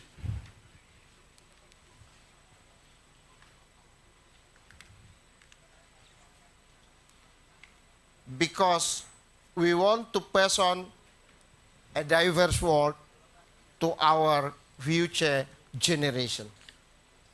And hopefully, the algorithm also work in the same direction. I close this presentation with, I think this is the famous quotation. Imagine the power of algorithm. And I think all of us remember the English historian named Lord Acton. Power tends to corrupt. Absolute power corrupt absolutely. Thank you. Thank you, Pak Dahlan, for your presentation in terms of making sure that the local value still be there with us, even though the AI taking so much. It's not about money at all. Yeah. Well, let's big applause to the speakers here first, and I want to check with the Pak Sam Oliver. Do we still have Professor Roth in the Zoom room? Yes. Pak Roth, Professor Roth, we are finished. We finished with the presentation now, and would like to open the session for comments and question answers. I hope you still with us and willing to take one or two questions from the floor here. And I would like to directly open the floor right now. If there is comment or questions from the floor right now, from the right side, middle side, the left side. Do we have hands up to raise questions? Okay, one from the left side. There is a lady, and then one from the right side. Can the technical officers help with the microphone, please, to make sure that the gentleman and the lady can connect with the audio in the Zoom room? Yes, please, Pak Sam, to the lady here, Ibu Santi, I believe. And then from Malaysia, please, Ibu Santi. Yes. Thank you for a very comprehensive presentations to all speakers. I have a question to our Australian fellows who are the speakers. Since the regulation or the code is to fight against monopoly, like should be an antitrust government agency who fights it instead of under the press council. But I'm just wondering, in Australia or whatever you found out when we were going to go for bargaining code, is there any where in the world that the press council regulates the body to fight against antitrust? Okay, I am sure Professor Roth already take that question too. Next, our friend from Malaysia, please help. Thank you. Oh, Ibu Noni, thank you very much for your help. She is our journalist. Okay, my name is Chamel. I'm from Malaysian Press Institute. Press Institute. I've got a question for Nelson Yap. You mentioned that the Australian media earn about 200 million US dollar per year. AUD, Australian dollar, sorry. Australian dollar per year. And the things I want to know, how actually do you distribute the amount among the 24 PIFA members? 200 million. And also, a question to Prof. Agos. I think you highlighted a very good idea in terms of ASEAN, how ASEAN collectively can negotiate with the technology big company. But do you have the legal framework to do that? For example, Australia has its own code, and Indonesia is, I think, progressing in advance to have that code. We in Malaysia is still, we don't have discussion about creating a code, but maybe after this seminar, we will suggest to the industry and the government as well, so that the code can be put in place and have legal standing, so that Malaysia with a population of 30 million people, Australia has about 26.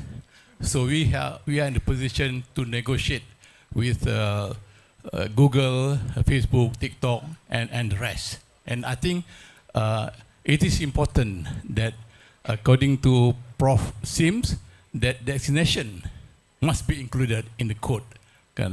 Perhaps Prof. Rod Sim can reinforce the point so that we can take home whatever we can take, so that we can have the same maybe legal framework in Malaysia. Thank you very much.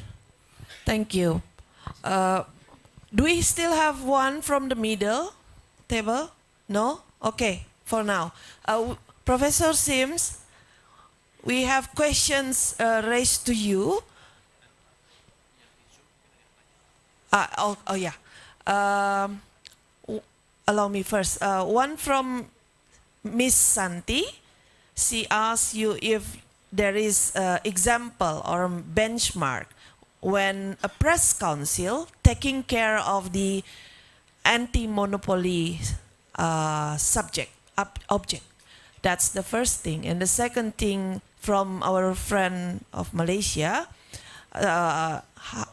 wishing that you can emphasize how the legislation process, that he can also bring that home, learning from your experience as the regulator and the drafter of the bargaining code. Well, maybe 1 or 2 points related to that. Allow me to also address the question also to Nelson Yap, also from Malaysia, about how to spending the money that you got. But do we have questions from the Zoom meeting? Friends from the Zoom meeting? Can Pak Sam show us? No? Nobody raise hand? Okay. Well, if there is later on, please inform us, Pak Sam. Thank you. So, Professor, time is yours, please. Okay, can you hear me all right now? Yes. Okay, so the Press Council in Australia does not have a role in the code, but and really there isn't much role for, well, there's role for two regulators in the code. Our media regulator, called the Australian Communications and Media Authority, it registers media organisations to be eligible to participate in the code, and then it chooses a panel of arbitrators who would arbitrate if called on to do so. The ACCC, the competition regulator, the equivalent in Indonesia is the KPPU, if I remember the initials well enough. We make sure that the companies, the Facebook and Google, comply with the terms of the code. So if they were not to negotiate, if they were not to accept the arbitration, then we could take them to court and there would be huge penalties attached to them. And if they kept not doing it, the penalties would continue and they would ultimately be in contempt of court. So those are the two roles being played by regulators in Australia. The Press Council in Australia does not have a role. As I mentioned earlier, Facebook and Google decided to do deals without being designated to avoid designation. So none of those provisions were ever needed, but the objective was achieved in the sense that deals were done, and the only objective of the code was that deals were done between Google and Facebook on the one hand and media businesses on the other. Now, in terms of the second question about how was the money distributed, it was negotiated by each media company or groups of media companies. So we have 4 large media companies in Australia: the Australian Broadcasting Commission, what's called Nine, another organisation is called Seven, and then we have News Limited, owned by Rupert Murdoch. So we have 4 main media companies. We have a whole lot of other media companies, some doing regional media, some doing multicultural media, as we talked about earlier, and then The Guardian, and a massive range of small media companies. They all did their own, either they negotiated individually or they negotiated separately, and the money they got came out of those negotiations. So there was never a question of government intervening in determining the amounts or distributing the money. It was up to individual negotiations. If Google and Facebook had not negotiated, they would have been designated under the code, and again, the money would have been determined by negotiation, or if that failed, arbitration by arbitrators who determine how much the Australian Broadcasting Commission got, how much Nine got, how much Murdoch, the News Limited got, and so on.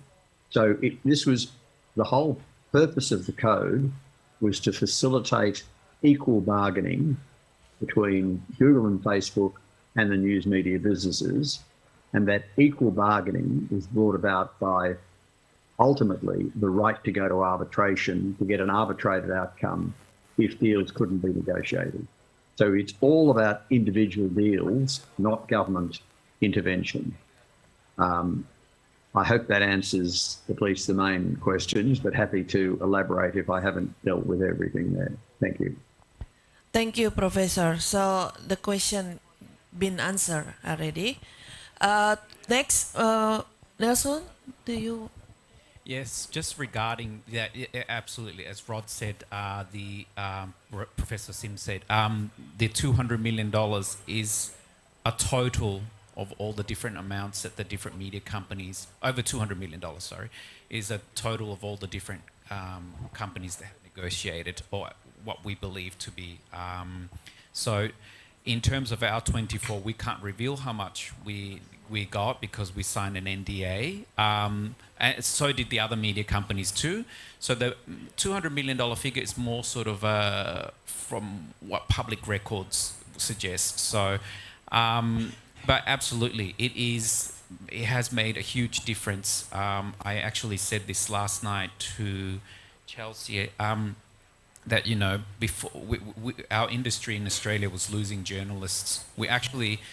Newsrooms were closing, where we're not having enough, businesses could not employ journalists. But what we've seen now from this $200 million that we have gained for the publishers is that now journalists, we actually don't have enough to employ. There's huge demand for journalists now in our country. So that's created a thriving, media industry again, or sort of helped create that thriving media industry again. And for individual 24 publishers, it means smaller communities, publishers publish, on science, climate change, women's agenda, NGO, all these publications now can focus on the topics that are sometimes not covered by mainstream media. And and I want to emphasize again, I think the importance of sticking together, regardless of our differences, whether you're from a left, center, or right-leaning newspaper, or the borders between Indonesia, Malaysia, etc. It's very important that we all stick together because we can achieve a lot more. Particularly Indonesia is the third largest democracy in the world. if Indonesia can achieve this, it will be tremendous, I think, step forward for everyone, for the global community, to see that the world's third largest democracy has passed a law to sustain and help its news businesses. Thank you. Thank you. Very kind word. Pak Agus, Dr. Agus, please.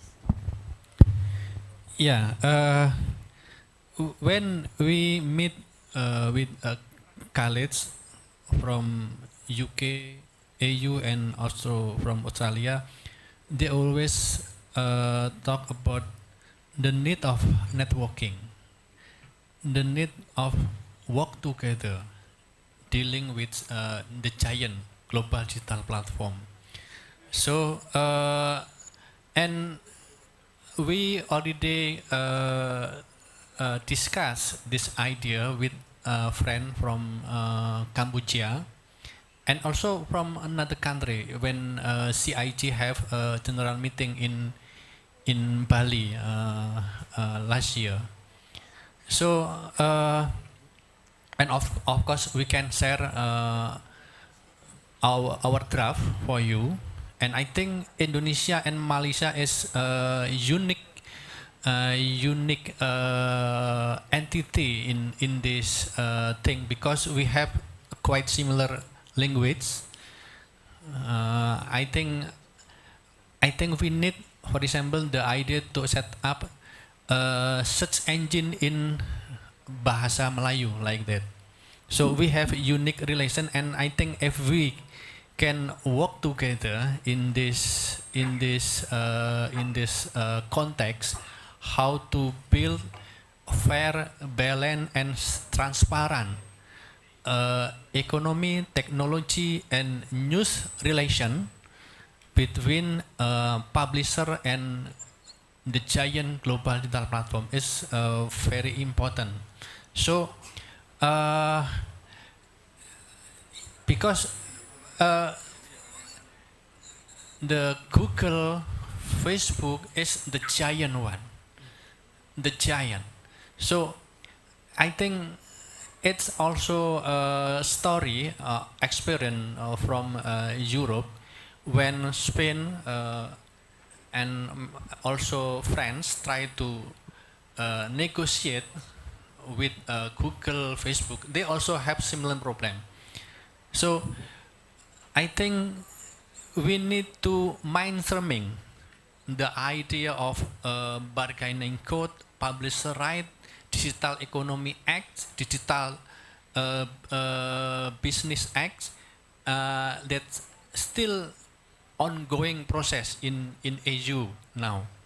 So what we call in Indonesia is try the domestication of digital platform.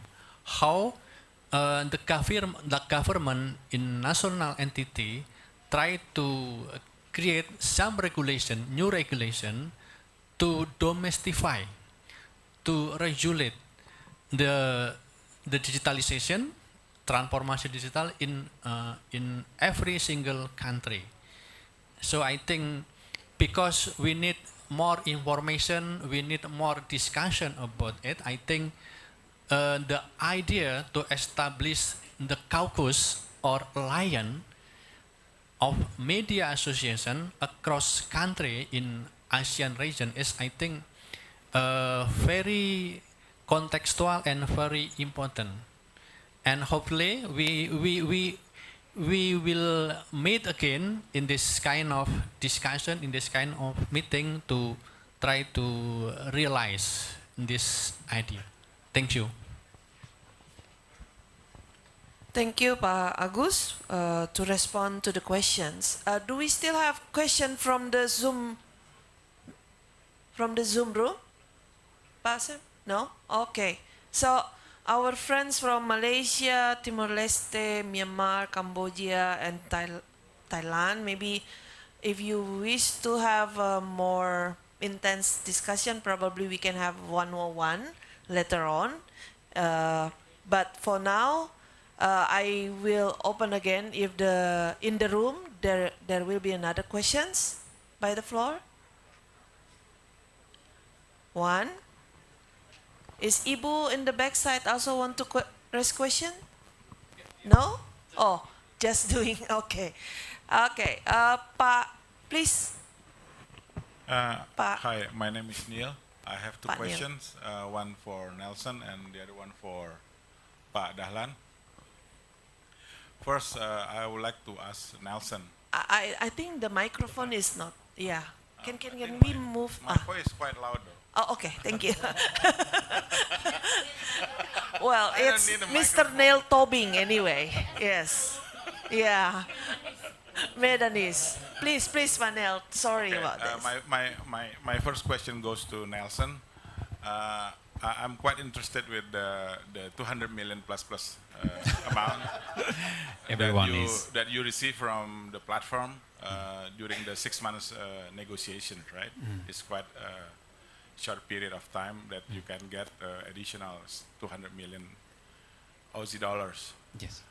For the publisher.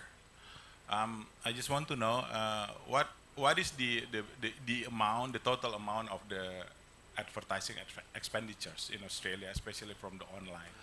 Because as Pak Agus mentioned earlier, that here in Indonesia, the revenue sharing ratio is 70%, 70 to 30%. So using that formula, whether that that formula also applies to get the 200 million Aussie dollars additional revenue. Okay, and to Pak Dahlan Dahi, I think I have the same opinion with you that this algorithm should be observed, surveilled by the independent body. What do you think the most appropriate body in Indonesia, whether we have to establish a new one or we can use the existing one? Because what I know from the draft submitted by the Cominfo, that I think Santi mentioned earlier that it will be regulated under the Press Council, whether Dewan Pers, I believe, has no authority to regulate a business issues of the publishers. Thank you. Hi. I in terms of revenue, digital advertising revenue that the digital platforms make in Australia, I just quickly Googled, and Google makes about, I think last year was, up until May 2022 was 1.4 billion Australian dollars, and Facebook was 1 billion Australian dollars. So I am not aware of the sort of digital advertising revenue sharing that is in Australia. I'm not sure how that goes. But in terms of the $200 million that all of the publishers, we all secured across Australia, that is, it comes down to individual negotiations. So it's very difficult to say what each individual publisher or group of publishers, how they negotiated with them to arrive at whatever amount that they did. Obviously, Google and Facebook have their own formula on what they think each publisher should get, and then the publisher will then say, well, actually I disagree or I agree, and then you go back and forth. And so, but there is no specific model, and I suppose if the code is introduced in Indonesia, that's something that the publishers would have to arrive together and formulate something, whether they base it on their company revenue, journalists that they employ, or their website traffic. That's something that they have to work out themselves. But obviously, again, Google and Facebook will have something different to say about that. Could I just add something? Is that possible? Yes, of course. Please, Professor. Yeah, so there is some revenue sharing in Australia. So I think, and I'm relying on my memory here, but I think YouTube shares advertising revenue, which is why they weren't included in the as up for designation. It was just restricted to Google search. The information showing the above $200 million, the ACCC collected that information by just ringing up all the publishers and either getting the information privately on the basis that we wouldn't disclose it, or coming up with a range and getting some understanding. And we put all that together, and that's why we're extremely confident the number is over $200 million. I arrived at that number before the deal that Nelson did, so that only adds to the amount of money, but it was already over 200 million before Nelson's group did their deal, which I applaud them for doing. The only guidance the ACCC gave, so the ACCC was asked to give some guidance, and what I said publicly was that if the platforms only covered 5% of journalists' costs, that would be inadequate. If they covered 50% of journalists' costs, that may be a bit excessive. In the end, the amounts paid were roughly 25% of the costs of employing journalism. So the over $200 million basically covers about 25% of the full costs of employing the journalists who provide the news. Now, that is very rough.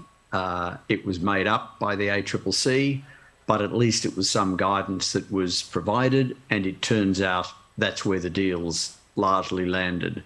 So I think that guidance was taken account of in coming up with the over $200 million. In everything we knew, with all the information we had, and we had more information than anybody else, we felt $200 million was about the right number.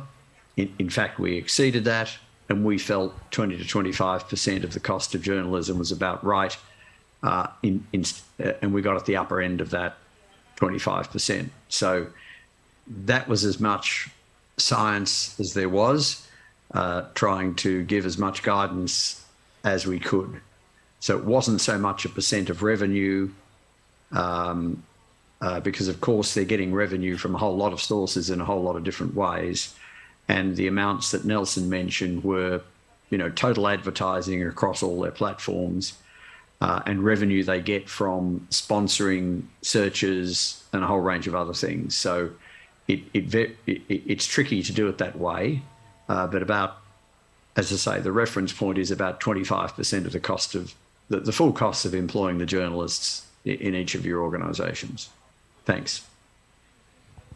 Can I just quickly add to that? Of course, yes, please, Nelson. Professor Sims absolutely right. His figure was 200 million was before when our 24 publishers secured our agreement, which, by the way, is thanks to Rod Sims. So thank you very much, Rod. And also the Minderoo Foundation, who helped represent us. So absolutely, it's that $200 million figure was before we signed our deal. So that's a very conservative. You can pretty much say that it was over $200 million worth of deals have been signed. That's per year, by the way. So that's a massive investment for Australian news media companies and in public journalism. Dahlan, please. Yeah, okay. Thank you, Pak Neil. So it's been a tough question, Pak. So look, Pak, look. The digital world impacting our traditional media in the last 20 years, Pak. So actually the digital technology works in our field without regulation. After 20 years, then we realize we should regulate it. So you can imagine that something bigger than us that should be regulated. So it should be tough. Okay, that's the one point back. Second, I don't know. Neither. Is it in when the discussion about News Australia bargaining court is happening? Do you consider the TikTok as a big player? So when we discuss about this topic, I think we discuss about Google role and Facebook role. But actually, there is in the last 1 year there is a big player also coming. This is TikTok. Which for me, this is important. If you deal with Facebook, Google, and Amazon, and you deal with American culture, but when you deal with TikTok, you deal with the Chinese culture, which is completely different. So I think Indonesia should introduce these one items into consideration when we discuss about publisher rights. Yeah. So, Pak, what kind of body should be control the algorithm? Okay. I think Pak Usman made the very, very good point. Yeah, pasal, I think Bu Santi work in this publisher right. So first, media freedom is priceless for us. Clear, yeah. So how the regulation put their position in these big issues. So the regulation is about economic aspect, not media. I think I agree with that. And regulation is about a platform, not for the media industry. It's okay. It's good, Pak. So how about we give another power to Dewan Pers, yeah, to control this regulation? Since actually, I believe code ethic or our journalist ethics, it is actually ensure the role of journalists to serve the public. That means that if we can use the journalist ethic as the foundation of journalism works, then we can make sure that we preserve the local culture. So the role of Dewan Pers is actually based on the journalist code. That's my point. But I understand, Pak, this is a massive topic, yeah. But thank you very much. Yeah, thank you, Pak Dahlan. Tricky question actually from Pak Neil, and then another tricky answer from Pak Dahlan, about the position of this institution or this so-called body. It's become a very hot topic to be discussed next, and perhaps this will be also part of the moving forward of the advocacy leading by all these media community, and not only in Jakarta, because it's also encouraging the local media. Pak Nelson, perhaps when you said the experience from your organization, you said independent and local news publishers. So perhaps one explanation about that, because in this room right now, we have not only media owners from Jakarta, but we also have media owners from other provinces across Indonesia. As Pak Dahlan said, from Aceh to Merauke, it's 5 hours flight, like Melbourne to Hong Kong. So please. Definitely. Thank you very much. Yes, well, as I think I put on the slide before, our 24 publishers reflect the diverse group in Australia. From our group, I think on the list there was Yanchep News, which was a very small newspaper in a regional town.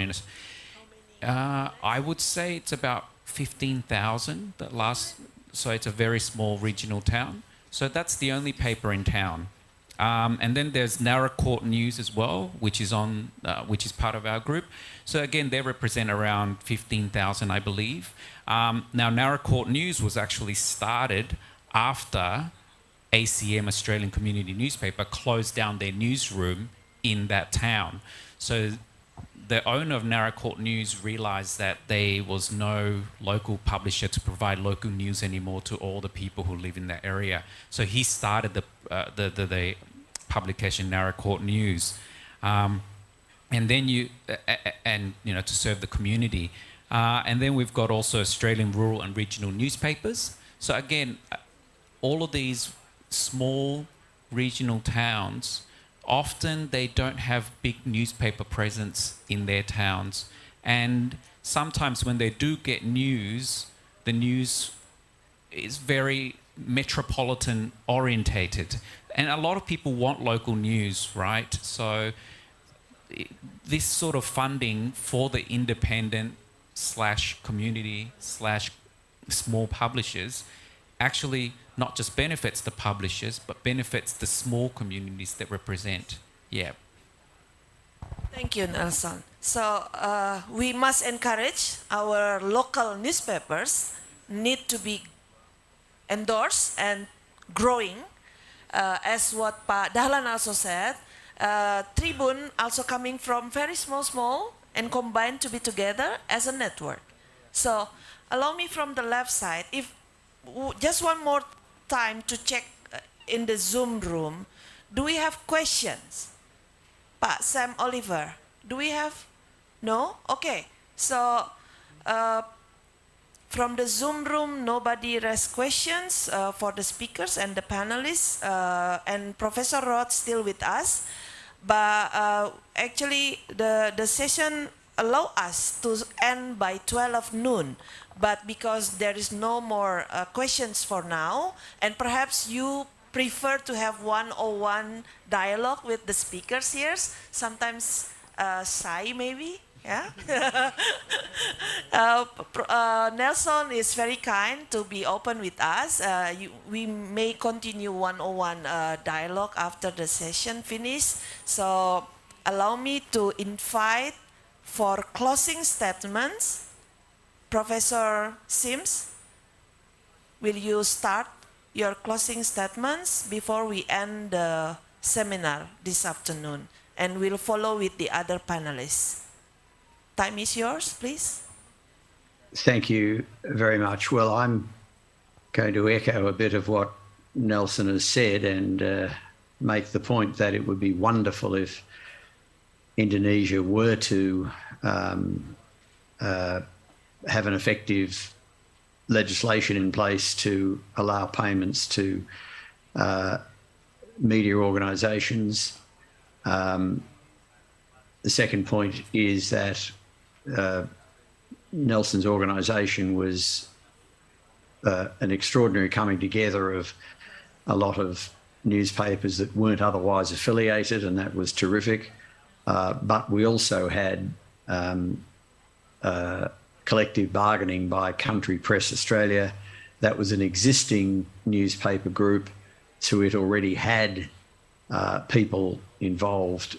It had its own few full-time employees, and so they could readily bargain on their behalf. But as Nelson just indicated, many of these in his group and also in Country Press Australia were extremely small. So when you have small media companies, it really is very important that they come together, whether they come together through existing organisations or whether there's government funding to help them to come together. In Nelson's case, it was the Minderoo Foundation, a philanthropic foundation, which was terrific for them to do that. But unless there's an existing media organisation to do the negotiations, then there needs to be some assistance to allow people to be employed to negotiate on their behalf. Finally, in relation to TikTok and Apple News, the ACCC did the work to present the need for the code from 2018 to early 2019. At that time, it was really Google and Facebook that were dominant. In Australia, at least, it's only later that TikTok has become relevant, and of course Apple News as well. So if we were doing the study now, I dare say TikTok and Apple News would be included. I think when the government gets around to reconsidering the code, as I say, it's a new government, has not even been in power for a year now, got many priorities. I suspect when the code is looked at, it will be extended to other companies beyond Google and Facebook. But the key issue, as Nelson has said, and I want to emphasise, is media coming together to call for the code, to call for negotiation, arbitration, to call for the fact that if you do a deal with one company, you do a deal with the lot. The Australian legislation is there to be copied. The Canadians are largely copying it. So the framework is in place, but all media need to come together to call for it. Now, I think from what was said earlier, that's happening. It'd be good to understand more about exactly what's happening, but it sounds like, given what was stated earlier, that you are on track to have legislation put in place. I really hope that's the case, because it will help journalism in Indonesia, help Indonesian democracy, and set a great benchmark for the world. Indonesia is a much larger country than Australia. If Indonesia can do it as well, I think Canada's going to do it. We really then have momentum for this to happen all around the world. So I wish everybody all the best in bringing about legislation to make sure that media is sustained in Indonesia. Thank you. Thank you, And thank you for the Professor. Big invitation. applause to you.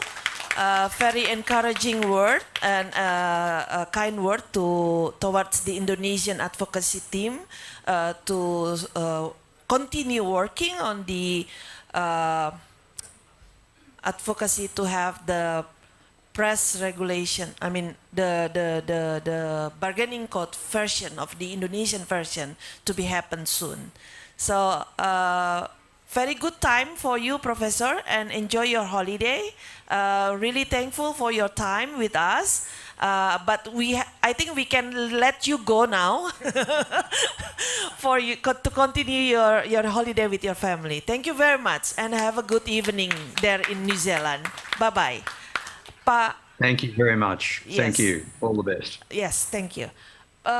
Dr. Agus Sudibyo, allow me to use this opportunity that Professor Rod Sims just mentioned all the best with the work that you have done with your colleagues. But let's say that probably the lesson learned from the Australian, as mentioned by Nelson and Professor Sims, that perhaps it's still become the best moment, the best time for Indonesian to encourage and pushing forward the advocacy, not only with the government side, the minister side, but to make sure how the community come together. So your closing statement on this probably. Thank you. I think it's depend Pak Nil, Mbak Santi, and Pak Dahlan. Let me speak in bahasa Indonesia because mayoritas ini audiennya berbahasa Indonesia, jadi saya ingin di akhir ini ngomong bahasa Indonesia. Jadi pada teman-teman pers, pengelola media semuanya, jadi tidak lama lagi insya Allah kalau Bang Nil mengizinkan, kita ini sudah punya regulasi yang mengatur negosiasi antara media massa Indonesia dengan platform global, Google, Facebook, dan lain-lain. Insya Allah ini tidak lama lagi. Ini saya dapat kabar dari ring 1,5 ini, dari istana. Iya, ring 1-nya Bang Nil soalnya, gitu. Jadi yang paling penting sekarang, Bapak Ibu pengelola media, adalah kita harus mulai belajar bernegosiasi dengan Google dan Facebook. Harus mulai belajar. Kalau kita tidak bisa bernegosiasi, nanti ada regulasinya tapi kita nggak bisa menggunakannya. Gitu. Harus mulai sekarang bernegosiasi dengan Google dan Facebook. Teknologinya bagaimana, cara negosiasinya bagaimana, dan seterusnya. Kita harus belajar. Nah, dalam konteks ini, belajar dari Pak Nielsen tadi yang di Australia, untuk media-media lokal dan media-media kecil lebih baik negosiasinya kolektif, bareng-bareng. Dan untuk itu asosiasi yang harus berperan. Asosiasi itu bisa SPS, bisa PRSNI, bisa ATVLI, bisa AMSI, JMSI, dan lain-lain. Nah, mereka yang harus membantu anggotanya bagaimana mempersiapkan diri menghadapi keadaan baru di mana media di Indonesia memiliki peluang untuk menuntut Google dan Facebook, Google, Facebook, berita yang kalian bikin tuh ada nilainya. Berita kami yang kalian gunakan tuh ada nilainya. Nilainya bagaimana? Mari kita hitung bareng-bareng. Jadi Bapak Ibu sekalian, itu yang sangat penting untuk kita siapkan bersama-sama, yaitu belajar bernegosiasi menghadapi Google, Facebook, dan lain-lain. Itu. Nah, mari ini kita menjadi kesadaran bersama, menjadi persiapan bersama kita, gitu. Yang terakhir tadi Pak Ketua itu minta saya, Gus, itu acara yang bagus ini kamu harus tutup dengan pantun. Pusing saya, pantunnya kayak apa gitu. Akhirnya saya bikin-bikin ini. Beli toga berbonus roti, pohon kurma berbuah ceri. HPN 23 membangkitkan negeri, Sumatera Utara selalu di hati. Lanjut.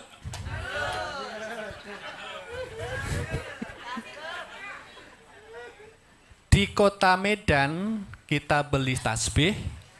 Cukup sekian, terima kasih.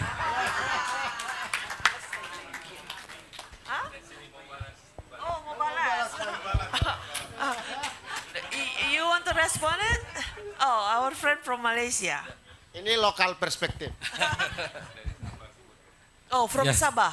Ya, nama saya Lee Chong dari Sabah, Pulau Borneo. Nah, kita berjiran dengan Nusantara di Kalimantan. Selepas Pak Jokowi umumkan Nusantara di Kaltim itu, saya pusing keliling ke seluruh Kalimantan, Kota Kinabalu. Pusing itu maksudnya jalan-jalan, putar-putar, keliling-keliling, putar-putar, putar-putar. Oke. Round-round. Kita keliling satu Kalimantan. Dari Sabah, Kota Kinabalu, saya pesawat ke Kuching, kemudian dari Kuching ke Pontianak, jalan darat ke Singkawang. Di Singkawang rupanya satu tempat yang cukup menarik. Ceweknya cantik belaka. Dari Singkawang kita kembali ke Pontianak, dan dari Pontianak kita ambil pesawat ke Medan. Saya dari Medan, waktu itu jalan daratnya lebih 4 jam ke Samarinda. So daripada Balikpapan ke Samarinda dengan jalan darat 4 jam, dan dari Samarinda Pak Gubernur izinkan kami untuk lalu di jalan tol yang baru belum siap waktu itu, dan jalannya cuma dalam 60 menit dah daripada Samarinda ke Balikpapan. Langsung daripada Balikpapan saya ke Tarakan dan kembali ke Nunukan, selepas itu ke Tawau Sabah dan balik ke Kota Kinabalu. Jadi sempena HPN ini kali ketiga saya hadir untuk HPN. Yang pertama di Padang, kemudian di Surabaya. Selang 3 tahun saya tidak kesempatan untuk hadir, tapi Pak Presiden Datuk Mokhtar sering hadir ke setiap HPN di seluruh tempatnya, dan yang terakhir di Sulawesi. Waktu ini kita sangat bertuah sebab diundang agak ramai juga lah, 23 delegasi daripada Malaysia, dan kami sangat berbangga dengan jemputan ini. Jadi Pak Atal berucap tadi dengan pantun, kemudian penutup dengan pantun. Saya tergerak juga untuk mengucap terima kasih dengan pantun spontan yang kita hasilkan inilah. Kota Medan berbukit-bukit, benar ya? Oke, adapun bukit jauh di seberang. Jasa HPN bukan sedikit dari dulu sampai sekarang. Tadi pagi kami breakfast, kebetulan saya makan ubi dan juga pisang lah. Bila nampak pisang itu saya teringat satu pantun Melayu. Pisang emas bawa belayar, masak sebiji di atas peti. Hutang emas sempena HPN boleh dibayar, tapi hutang budi tuan puan di Medan akan dibawa mati. Terima kasih. So,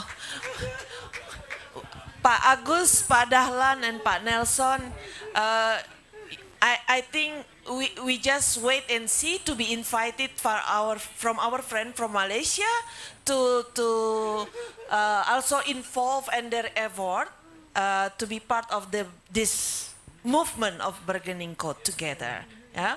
So your closing statement now, Mr. Nelson. Thank you. Thank you very much for inviting me to this conference. I'm very honored. I'm very honored to be here amongst all of you, my colleagues, over 100 colleagues from all from Indonesia and the ASEAN nations, Philippines, Thailand, Timor-Leste as well. I'm actually Timorese. So I just want to emphasize again just how important it is for all of us to come together, because as I said, our group of 24 is a representative of what strength looks like when you all come together. And it is going to be a challenge, as Rod pointed out before. There was no sort of professional staff to get us together. I had to do a lot of the work.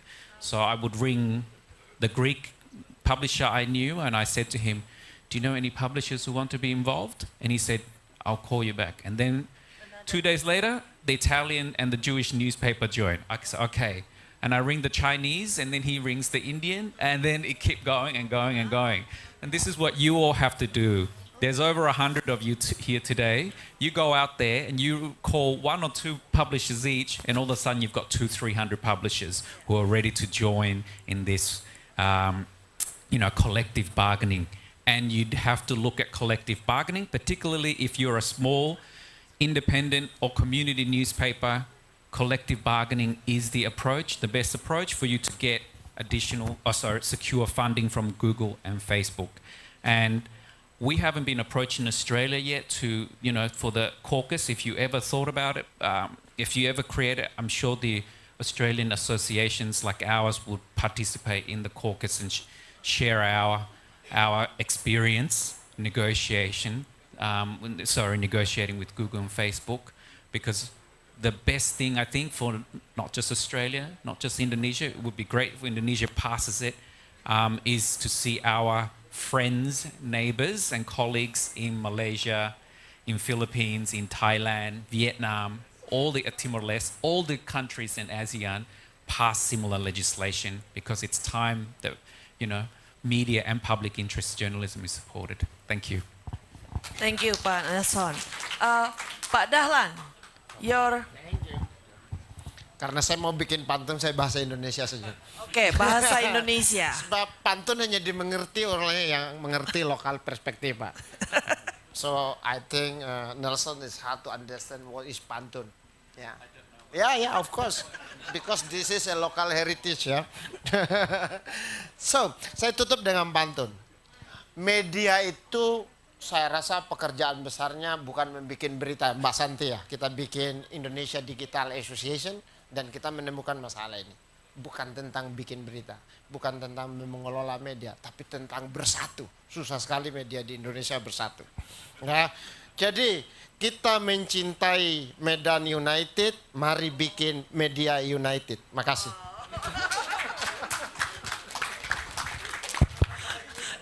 Too quick, too short. I haven't get my drink yet. Oke, cakep pokoknya, cakep ya. So, thank you Pak Dahlan Dahi, Pak Nelson Yap, Pak Agus Sudibyo, and also Pak Rod Sims right now in New Zealand, for all your times and valuable knowledge to be shared with us during the National Press Day celebration today. And of course, we also grateful for your presence here in the room together with us from the beginning up to the end right now. And just to make one short statement to close this, the topic of digital disruption and sustainable media ecosystem governance propose not only for the current situation, but it will be moving forward together, and there is a proposal from all the speakers and even from the floor, coming from all of you, that we must come together, and not only in Jakarta, but also across Aceh until Merauke. And we cross the border, because we are global village anyway. Our friends from Thailand, our friends from Malaysia, our friends from Philippines and Timor-Leste and also Myanmar, they also having similar problem. And we map that problem. And the only thing that we can move forward with, the obstacle right now what we have is when we propose to have what Pak Dahlan said before, just now, a united between us. So allow me to close this with the testament. Thank you very much for all your attention, and my apology if there is a mistake in leading and chairing this seminar. I thank you. I give back to the MC. Do we have something proposed? No? Yes, please. Thank you, Mr. Chelsea. Ladies and gentlemen, now we would like to go to the next agenda. It is the token appreciation, and the token appreciation will be presented by the organizing committee by Mrs. Helena Rea from BBC Media Action to the distinguished speakers at the session. Would you please come forward?